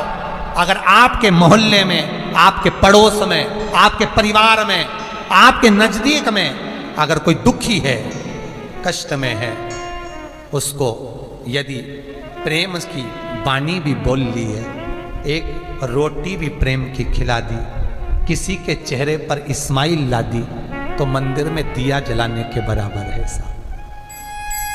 मंदिर में दीप जलाने के लिए आज ये राव परिवार शिव महापुराण की कथा करवा रहा है। शंकर की कथा करवाने के माध्यम से आप जो ऑनलाइन कथा करवा रहे हो, किसी भी रूप में आप इस वृद्धाश्रम के निर्माण, गौशाला के निर्माण, मंदिर निर्माण में जो सहयोग कर रहे हो, कितने बुजुर्ग लोगों के, कितनी गौमाता के चेहरे पर प्रसन्नता प्रदान कर रहे हो कि किसी के मरने के बाद 10 दिन तक जीवात्मा घर की अटारी पर रहती है। 10 दिन तक जीवात्मा घर की अटारी पर रहती है मरने के बाद, और जैसे ही 10 दिन पूरे होते हैं जीवात्मा चली जाती है, उसको ले जाते हैं। फिर 8 दिन तक वो भोग भोगती है। कितने दिन? 8 दिन तक भोग भोगती है। और भोगने के बाद में उस जीवात्मा को धान के खेत में, चावल के खेत में पटक दिया जाता है। चावल के खेत में वो जीवात्मा चावल के अंदर, धान के अंदर चली जाती है। फिर उस चावल को पक्षी खाता है तो पक्षी के रूप में जन्म लेती है, जल का कोई जीव खाता है तो जल में जन्म लेती है, मनुष्य खाता है तो मनुष्य के रूप में जन्म लेती है, पशु खाता है तो पशु के रूप में जन्म लेती है। इसलिए हमारी विष्णु पुराण कहती है कि एकादशी के दिन चावल नहीं खाना चाहिए, क्योंकि एकादशी के दिन चावल इसलिए नहीं खाते क्योंकि उस अन्न में, उस चावल में, उस धान में वो जीवात्मा निवास करती है। और विष्णु पुराण कहती है कि एकादशी के दूसरे दिन, द्वादशी के दिन पहला गासा चावल का होना चाहिए। क्यों? क्योंकि दिन भर की जब एकादशी का व्रत करा होता है और दूसरे दिन जब हम चावल का गासा खाते हैं तो जितने चावल में जीव होते हैं उनको एकादशी का पुण्य मिल जाता है, उनको मोक्ष मिल जाता है, फिर उनका जन्म नहीं होता है, उनको मोक्ष मिल जाता है। इसलिए एकादशी के दिन चावल का त्याग करें और द्वादशी के दिन चावल का पहला गासा मुख में जाए तो जीव ना जाने कितने तर जाए, कितने।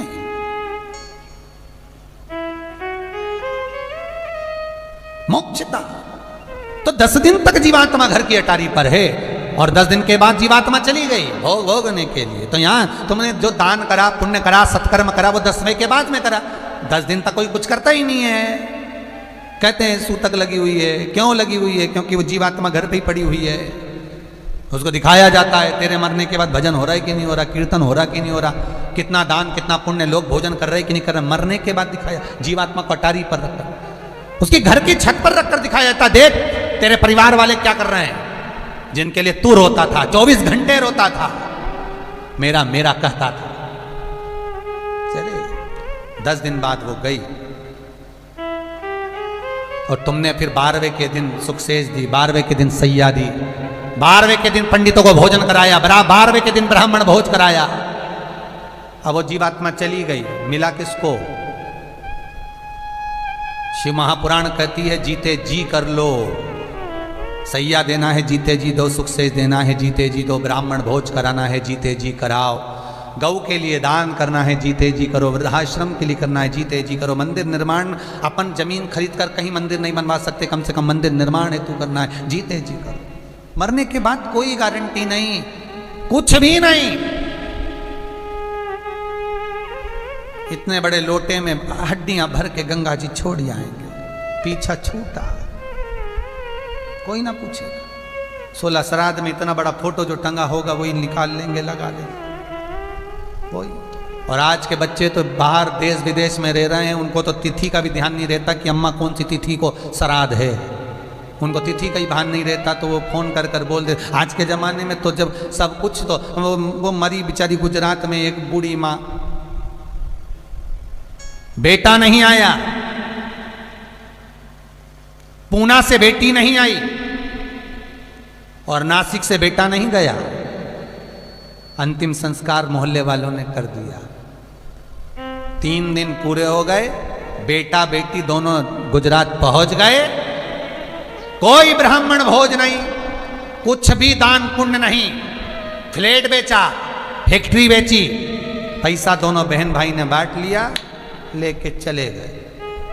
और तुम पूरी जिंदगी फ्लैट को झाड़ू पोछा लगवा लगवा के संभाल संभाल के रखा, बस संभाला, चौकीदारी करिए तुमने, फ्लैट की भी, पैसे की भी, धन की भी, केवल चौकीदारी। सही सदुपयोग तो इन्होंने करा है, ये राव परिवार, ये मित्तल जिंदल परिवार, ये सदुपयोग कर लिए साहब अपनी जिंदगी का, अपने धन का। कहा कि बेटा एडिलैंड में, बेटी है न्यूयॉर्क, और ब्राइट बच्चों के लिए हुआ बुढ़ापा डार्क। और काका क्या करोगे, ये रुपया कहां धरोगे, काय का जीवन। ददीची जी कह रहे हैं, ददीची ऋषि कह रहे हैं, मेरी अस्थियां काम आए, तैयार हूं मैं, पर निवेदन इतना सा है, अगर मैं हाथ में जल लेकर अपने ऊपर छीटूंगा और जल जाऊंगा तो अस्थियां तो खोखली हो जाएगी, जल जाएगी, उसका कोई प्रयोजन ही नहीं रहेगा, उसका कोई प्रयोजन नहीं है। और दूसरा साधन, ब्रह्मा जी के सामने ददीची जी कह रहे हैं, मेरी हड्डियां आपको मिलेगी, उन अस्थियों का सबसे पहला हक मेरे शंकर का है। किसका हक है? शंकर का। पहला हक मेरी हड्डियों पर, शंकर का जो अनुमोदन करने वाला होता है, शिव की अर्चना करने वाला होता है, शंकर का स्मरण करने वाला होता है, वो कह देता है तन मन और धन ये सर्वस्व शिव का, मेरा पूरा जीवन शंकर का है, संपूर्ण जीवन शिव का। तो ये जो मेरी अस्थियां निकले उस पर शंकर का हक है। देता हूं मैं शरीर, पर निवेदन है मेरे शरीर की, अगर मैं जलाकर राख करूंगा तो भस्म हो जाएगी, हड्डियां तो कोई काम की नहीं रहेगी, क्या करा जाए? गौ माता को आमंत्रित करा जाए। और जो समुद्र मंथन में गाय निकली थी, सुरभि, सुशीला, बहुला, ऐसी 5 गायों को बुलाया गया। ददीची ऋषि के सामने खड़ा होकर ददीची बाबा ने निवेदन करा, गौ माता केवल आप मेरे शरीर को चाटना, क्योंकि इस शरीर में जो राख लगी है वो मेरे शंकर की है, भस्म मेरे शिव की है, आप इसको चाटना, मैं आप रूप अपनी चर्म छोड़ता चले जाऊंगा, मैं अपने शरीर को कुछ क्षण के लिए, कुछ देर के लिए, गौ माता के लिए, जगत कल्याण के लिए अपने शरीर को मैं नैवेद्य का बना लेता हूं। नैवेद्य मतलब कोई मिष्ठान, कोई पकवान का बना लेता हूं। आप चाटती जाओगी, आपको स्वाद आएगा, मेरी हड्डी निकल जाएगी। गौ माता कहती है, ददीची बाबा यदि हम आपके शरीर को चाटेंगे, दुनिया के लोग तो भ्रम में जिएंगे, कहेंगे बताओ गौ माता ने चाट चाट कर मांस का भक्षण कर लिया होगा। ददीची जी कहते हैं, गौ माता मेरे शरीर को मैं कुछ देर के लिए नैवेद्य का बनाऊंगा, उस नैवेद्य को आपको चाटना है, क्योंकि गौ माता आपके अंतर्गत 33 कोटि देवताओं का निवास है। गौ माता जब मेरे शरीर का नैवेद्य आपको मिलेगा तो 33 कोटि देवता को भोग लगेगा। माँ कृपा करो। गौ माता ने कहा, जगत के कल्याण के लिए शरीर चाटना प्रारंभ करा। शरीर को चाटते चाटते केवल हड्डियों का कंकाल रह गया। अंतिम बिंदु गले तक पहुंचा। ददीची बाबा की आंख से आंसू नहीं निकला। ददीची बाबा शिव मंत्र का जाप करते हुए शंकर से बस आखिरी जब कंठ चाट रही थी मां, ददीची बाबा ने शंकर को याद करा, है मृत्युंजय कृपा करना, कृपा करना, कृपा करना, ये अस्थियां तुझे समर्पित हों। और दधीची बाबा के प्राण छूट गए। अस्थियां इंद्र ने उठाई, विश्वकर्मा जी को दी। विश्वकर्मा जी ने उस अस्थियों के 3 धनुष बनाए, एक वज्र बनाया, 3 धनुष, पहला सारंग, दूसरा पिनाक और तीसरा गांडीव। सारे वेद और पुराण और शास्त्रों में इन 3 धनुष का वर्णन आता है। सारंग धनुष, पिनाक और गांडीव धनुष, ये 3 धनुष बनाए। विश्वकर्मा जी ने दधीची ऋषि की अस्थियों का एक वज्र बनाया, इंद्र को दिया। जो 3 धनुष बनाए थे उसमें से सारंग भगवान विष्णु को दिया। नारायण आप ले लो। पिनाक और गांडीव ये भगवान शंकर ने ले लिया, शिव ने। एक छोटा सा हड्डी का टुकड़ा, जिस फेफड़े की हड्डी के कारण दधीची ऋषि ने शिव को प्राप्त करा था, वो टुकड़ा शंकर ने उठा लिया। ये मुझे दे दो। पिनाक और गांडीव लेकर जब शंकर जी चले, वत्रासुर के साथ जब युद्ध हुआ, पिनाक इंद्र को दिया तो इंद्र ने युद्ध कर कर फिर शिव को दिया। वत्रासुर तो मर गया, भगवान शंकर ने उस पिनाक का त्याग कर दिया। पिनाक का त्याग करा, वही पिनाक इंद्र के यहां रहा। आने वाले समय में राजा जनक की 27वीं पीढ़ी में वो पिनाक धनुष दिया गया। जनक को प्राप्त हुआ, जनक जी ने वो स्वयंवर में रखा।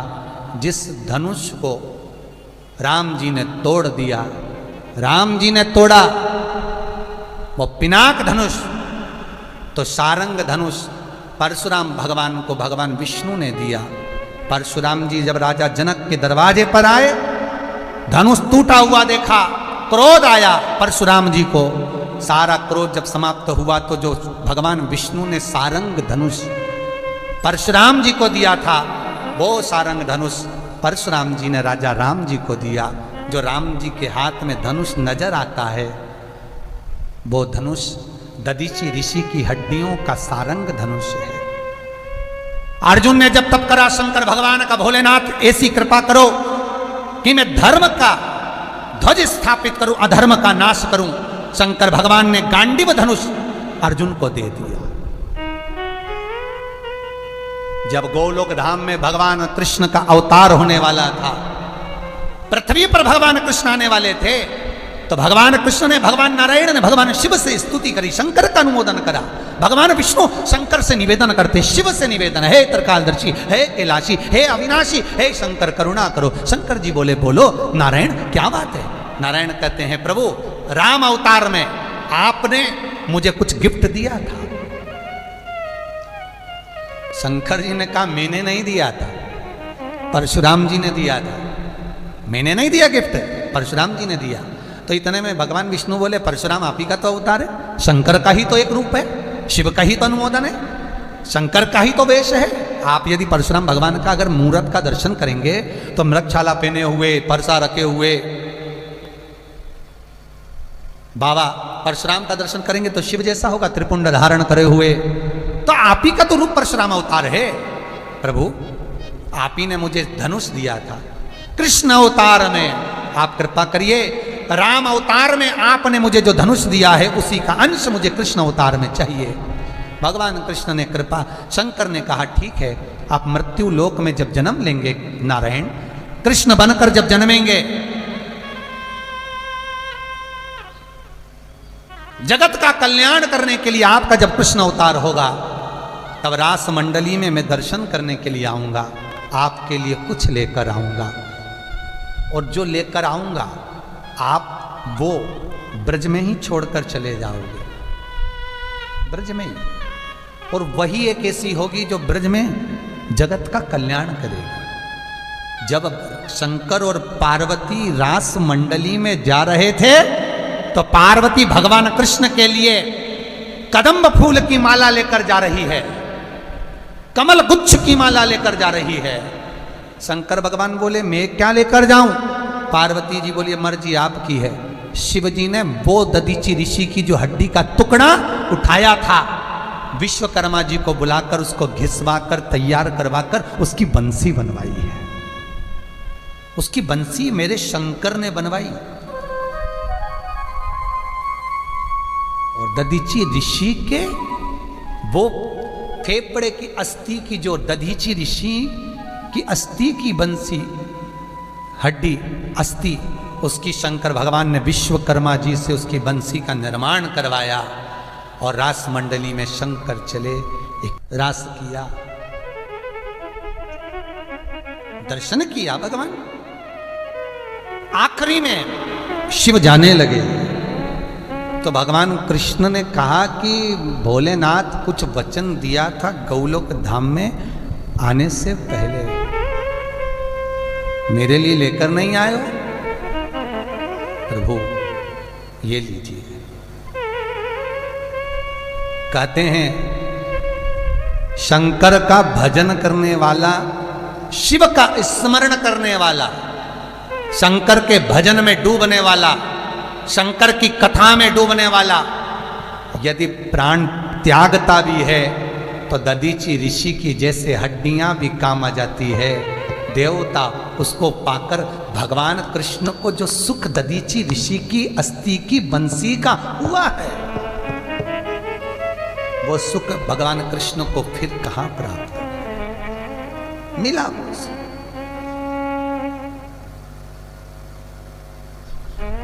भगवान शंकर की प्राप्त द्वारा, भगवान शंकर के द्वारा जो प्राप्त हो गया।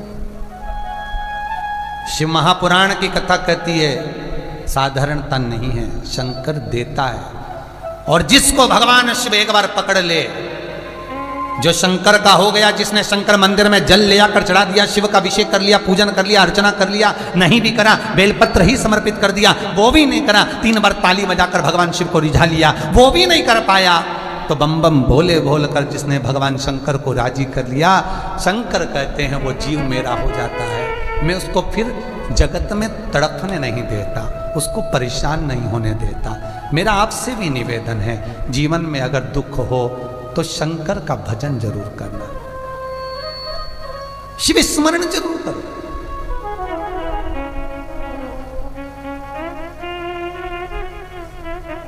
अगर भोले बाबा का सहारा न होता तो दुनिया में कोई हमारा न हो। इधर दधीची ऋषि की अस्थियां तो ले गए देवता, वत्रासुर भी मर गया, सुवर्चला सुवार्च जो दधीची ऋषि की धर्म पत्नी है वो गर्भ से थी। शंकर जी का पूजन कर कर जैसी उठी, उठकर पति उस ओर पीपल के पेड़ के नीचे जो तप कर रहा था वहां जाकर देखा तो पति नहीं था। रो पड़ी, बिलख पड़ी, देवताओं के झुंड को देखा, सारे देवता खड़े हुए थे, सबको देखकर बिलखती हुई बोली नारायण मेरे पति नहीं दिख रहा। यहां तो शंकर की आराधना में बैठे थे, यहां तो शिव की आराधना कर रहे थे, मेरे पति कहां हैं? मेरे पति कहां हैं?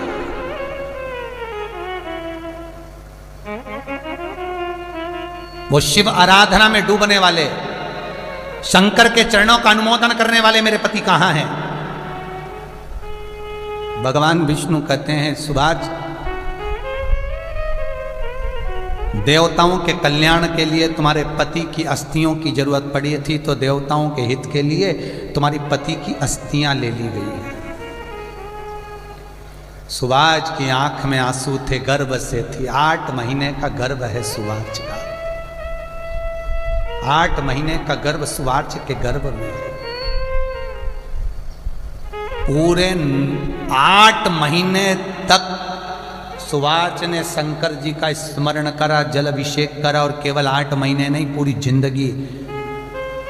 जितने कथा सुन रहे हो शिव महापुराण की टीवी के माध्यम से, अपने हृदय पर हाथ रखकर बताना कि जितनी माताएं इस कथा को सुन रही हैं, इन्होंने कुंवारी अवस्था में भी शंकर को जल जरूर चढ़ाया होगा। इन्होंने कुंवारी अवस्था में जब कुंवारी होंगी, शादी नहीं हुई होगी, तब शंकर के मंदिर जरूर गई होगी, सोमवार का व्रत जरूर करा होगा।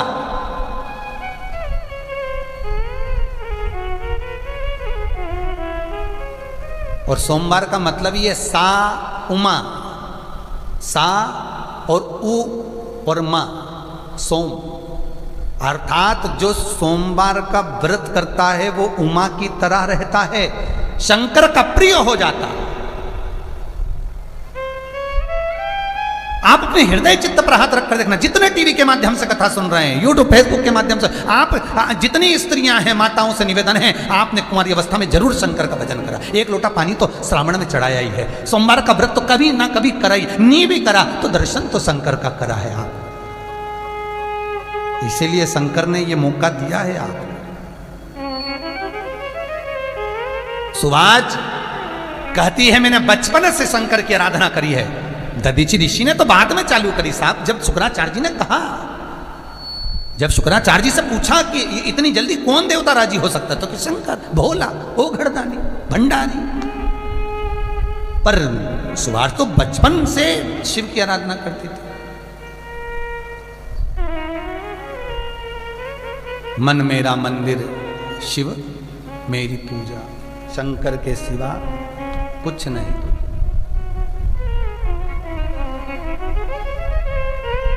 कोई दूसरा है ही नहीं मेरा।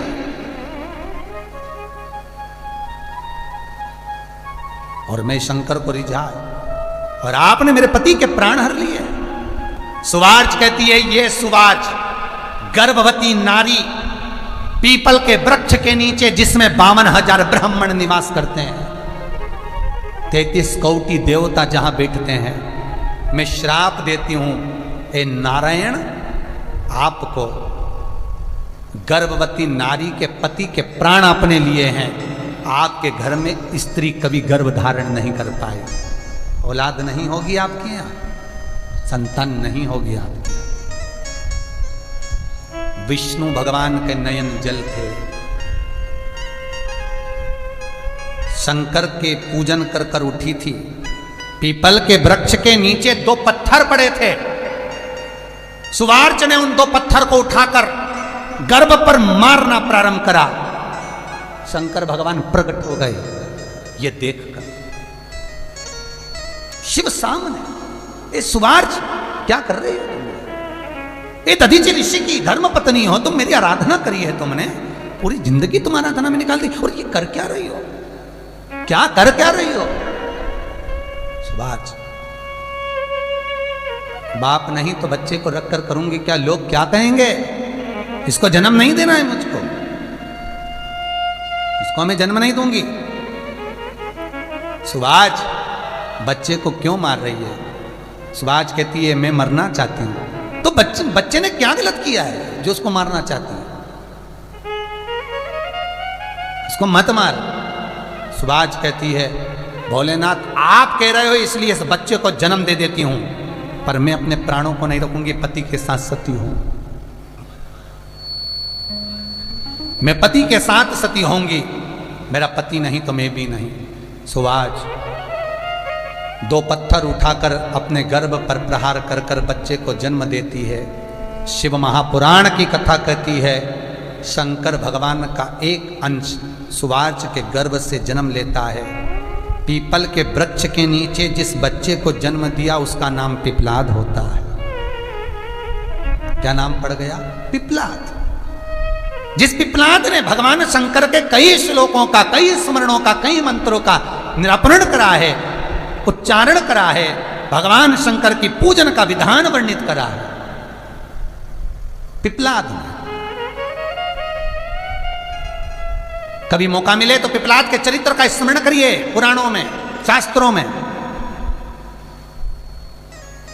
पिपलाद का जन्म, जिस पिपलाद ने भक्ति का प्रतिबिंब जागृत करा, शंकर की पूजन का विधान बताया, शंकर का स्मरण करना बताया, शिव को प्राप्ति का केंद्र बिंदु बताया, शंकर को कैसे प्राप्त करा जाए वो वर्णित किया।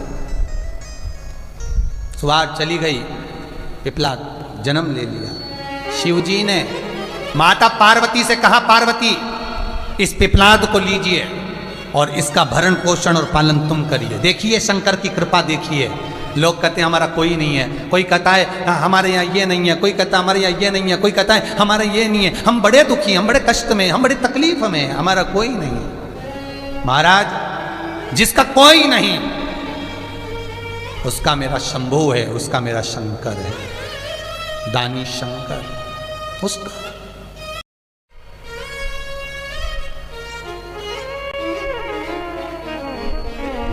शंकर सबका बाप है साहब, जगत का। वो तुम्हारा दादा भी है, पिता भी है, परमात्मा भी है, वो तुम्हारा भाई भी है, सगा भी है, साथी भी है, सब कुछ है। तुम्हें माता च पिता तुम्हें बंधु च सखा, तुम्हें सब कुछ शिव है, सर्वस्व शिव है, सब कुछ। पिपलाद समय आया, शिव महापुराण की कथा कहती है,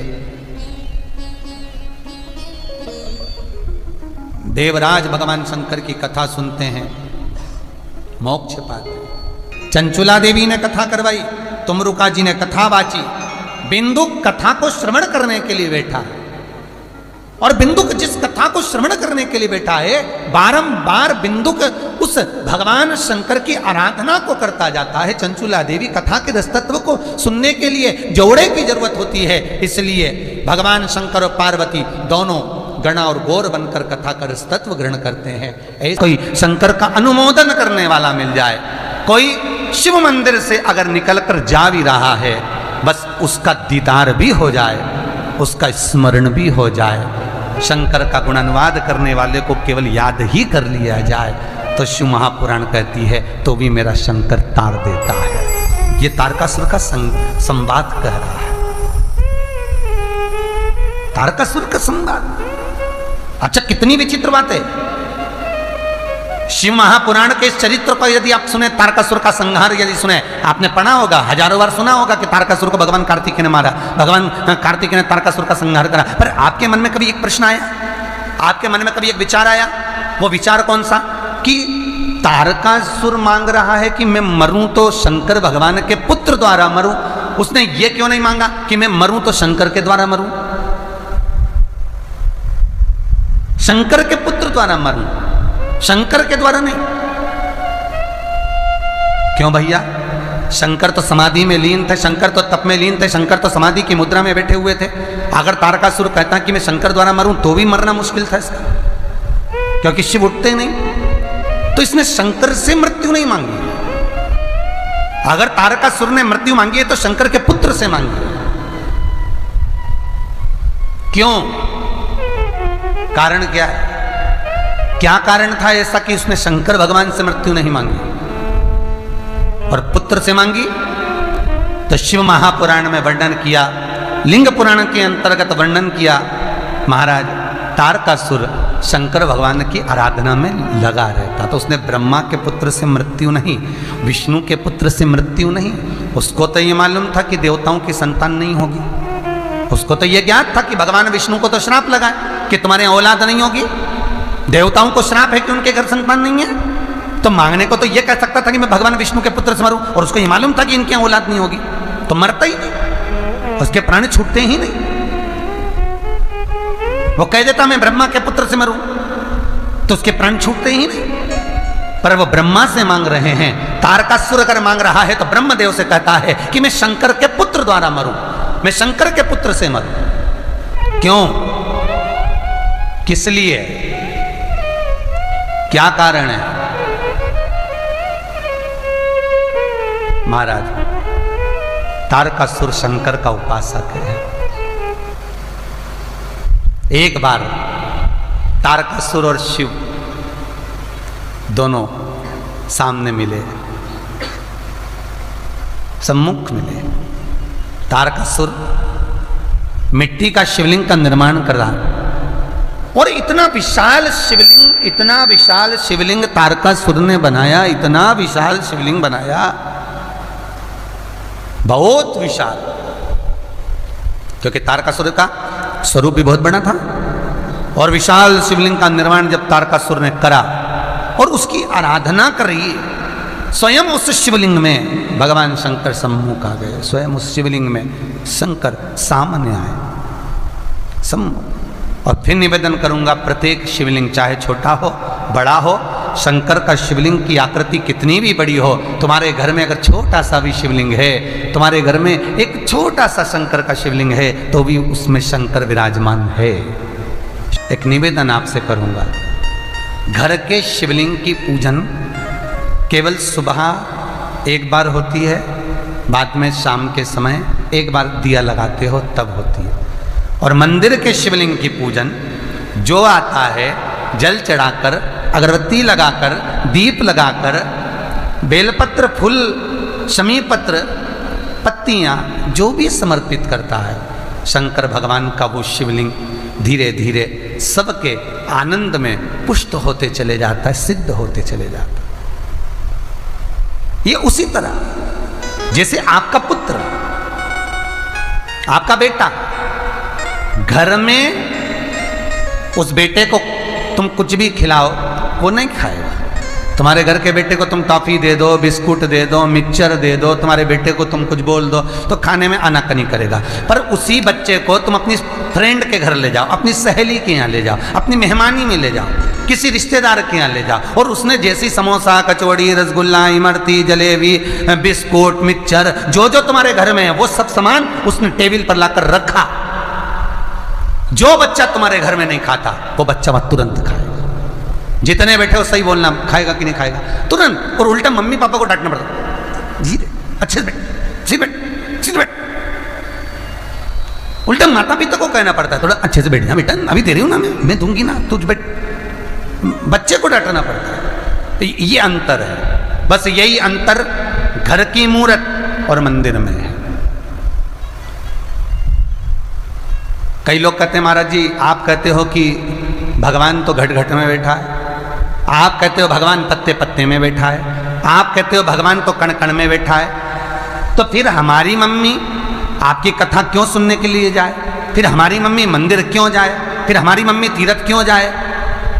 किस लिए जाए? जब भगवान चप्पे चप्पे में है, कण कण में है, हर जगह पर बैठा है, तो फिर जाने की जरूरत क्या है? शिव महापुराण की कथा कहती है, गाय के नस नस में दूध होता है, गाय के शरीर की नस नस में दूध है, पर गाय का दूध उसकी आंख से, कान से, मुंह से नहीं निकल सकता। गाय का दूध गाय के थन से ही निकलेगा। उसी तरह भगवान कण कण में बैठा हुआ है, सर्वस्व बैठा हुआ है, चप्पे चप्पे में बैठा हुआ है, पर उसको पाना है तो मंदिर शिव कथा में जाना है।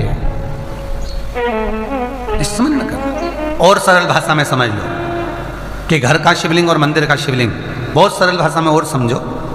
तुम जा रहे थे, जाते जाते तुम्हारी गाड़ी पंचर हो गई, उसकी हवा निकल गई।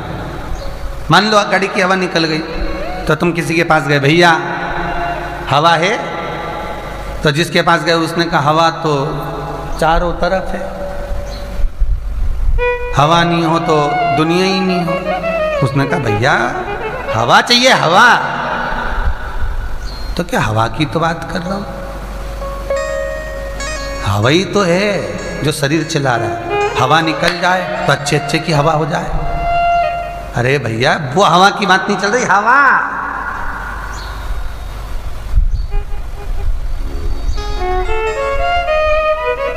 फिर बोला हवा तुम में भी है, हवा मुझ में भी है, हवा चारों तरफ है। हवा ही तो चल रही है जो पेड़ हिल रहे हैं, ये हवा नहीं तो और क्या है? हवा निकल जाए तो आदमी हवा हवा ही है, हवा। अरे भैया ये हवा नहीं, हवा चाहिए। आप कोई ऐसी बात करे तो तुम ईमानदारी से बोलो हवा तो चल रही है, पर हवा को क्या पकड़ पकड़ के गाड़ी के पहिया भरोगे? नहीं। तो किसके पास लेकर जाओगे? तो कहा भैया वो मशीन लगी है, उसके पास हवा की मशीन है, वो लगाएगा, भर देगा। बस उसी तरह भगवान तो कण कण में है, चप्पे चप्पे में है, पर उसको पाना है तो हवा वाले की दुकान पर जाना पड़ेगा। तो गाड़ी का टायर में भराएगी तो टायर बढ़ाए, फिर गाड़ी आगे बढ़ेगी। उसी तरह भगवान को पाना है तो मंदिर जाकर अर्चना कर कर, पूजन कर कर, स्मरण कर कर, नाम जाप कर कर, भगवान की आराधना कर कर उसको पाया जा सकता। भगवत पद को पाना।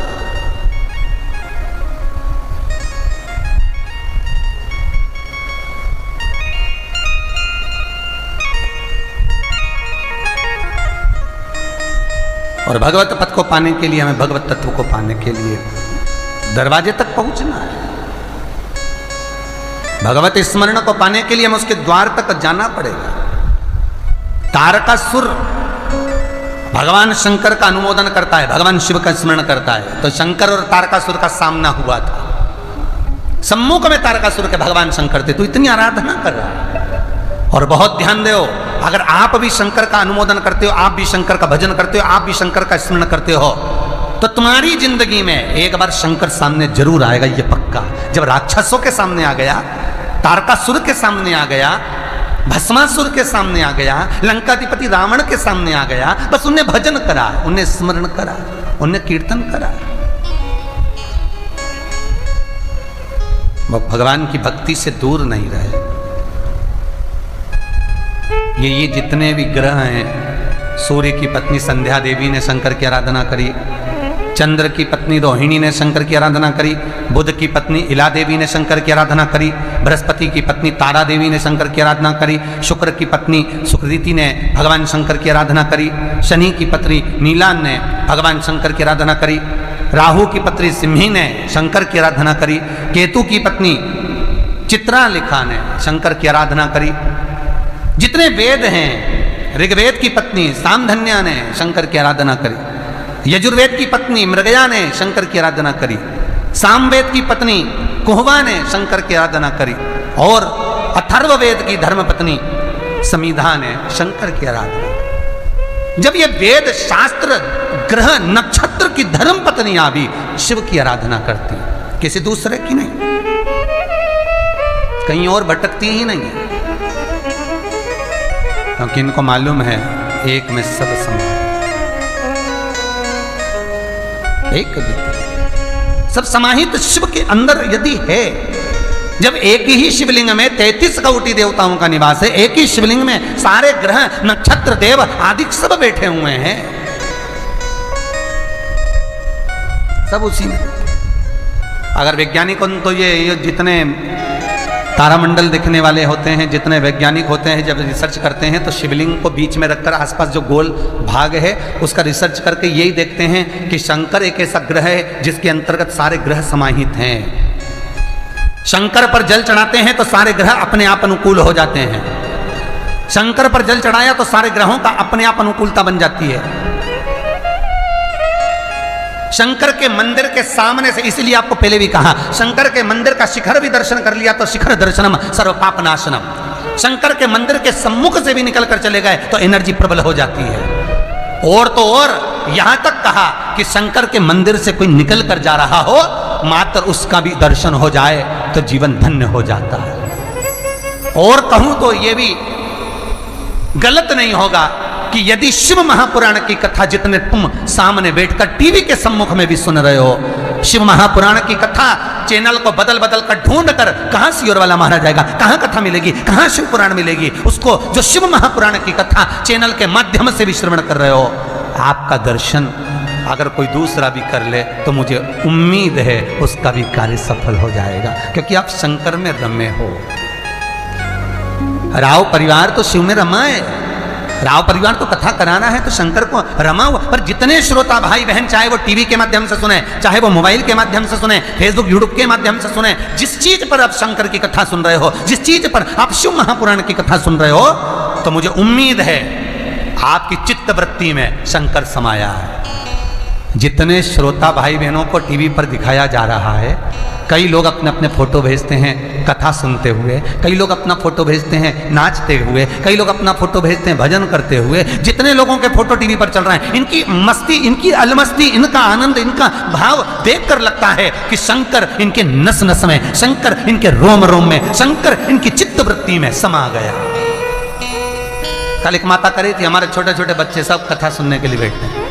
कल एक माता बोल रही थी, मैसेज था व्हाट्सएप पर कि मेरा बेटा 3 दिन से कह रहा है मुझे भी शंकर जी के कपड़े पहनाओ, मुझे भी शंकर बनाओ। उसको शंकर बना दिया।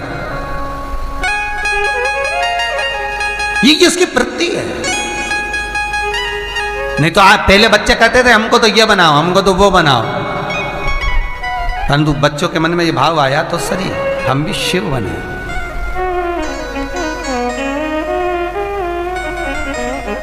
आपकी वृत्ति में शंकर समाहित हो गया। भगवान शंकर का भजन करने वाला, उसने शंकर के सामने तारकासुर है और तारकासुर के सामने शिव है। तारकासुर के सामने शंकर खड़े हुए हैं और शंकर और तारकासुर का संवाद हुआ है सामने। और शंकर भगवान ने तारकासुर से कहा आपने साधना करी है, तप करा। तारकासुर भी जानता है कि शंकर ने पूछा जीवन में कभी और भी तप करा है, किसी से कोई वर मांगा है? नहीं। तो वर मांगना हो तो ब्रह्मा से मांगो, मैं वर नहीं दूंगा तुमको। शंकर जी कह रहे हैं मैं आपको वर नहीं दूंगा, ब्रह्मा से वर मांग लो। तारकासुर कहते ब्रह्मा से तो मैं बाद में वर मांग लूंगा, पर भोलेनाथ केवल आपका दर्शन चाहता था। जो अपने पास कुछ नहीं रखकर सारी वस्तु दुनिया को दे देता है, राशि ठाट दुनिया को दे देता है, कुबेर का खजाना दुनिया को प्रदान कर देता है, स्वयं भस्म रमाकर शमशान में रहता है, उसको दर्शन करना चाहता, इसलिए आपसे मिलन हुआ।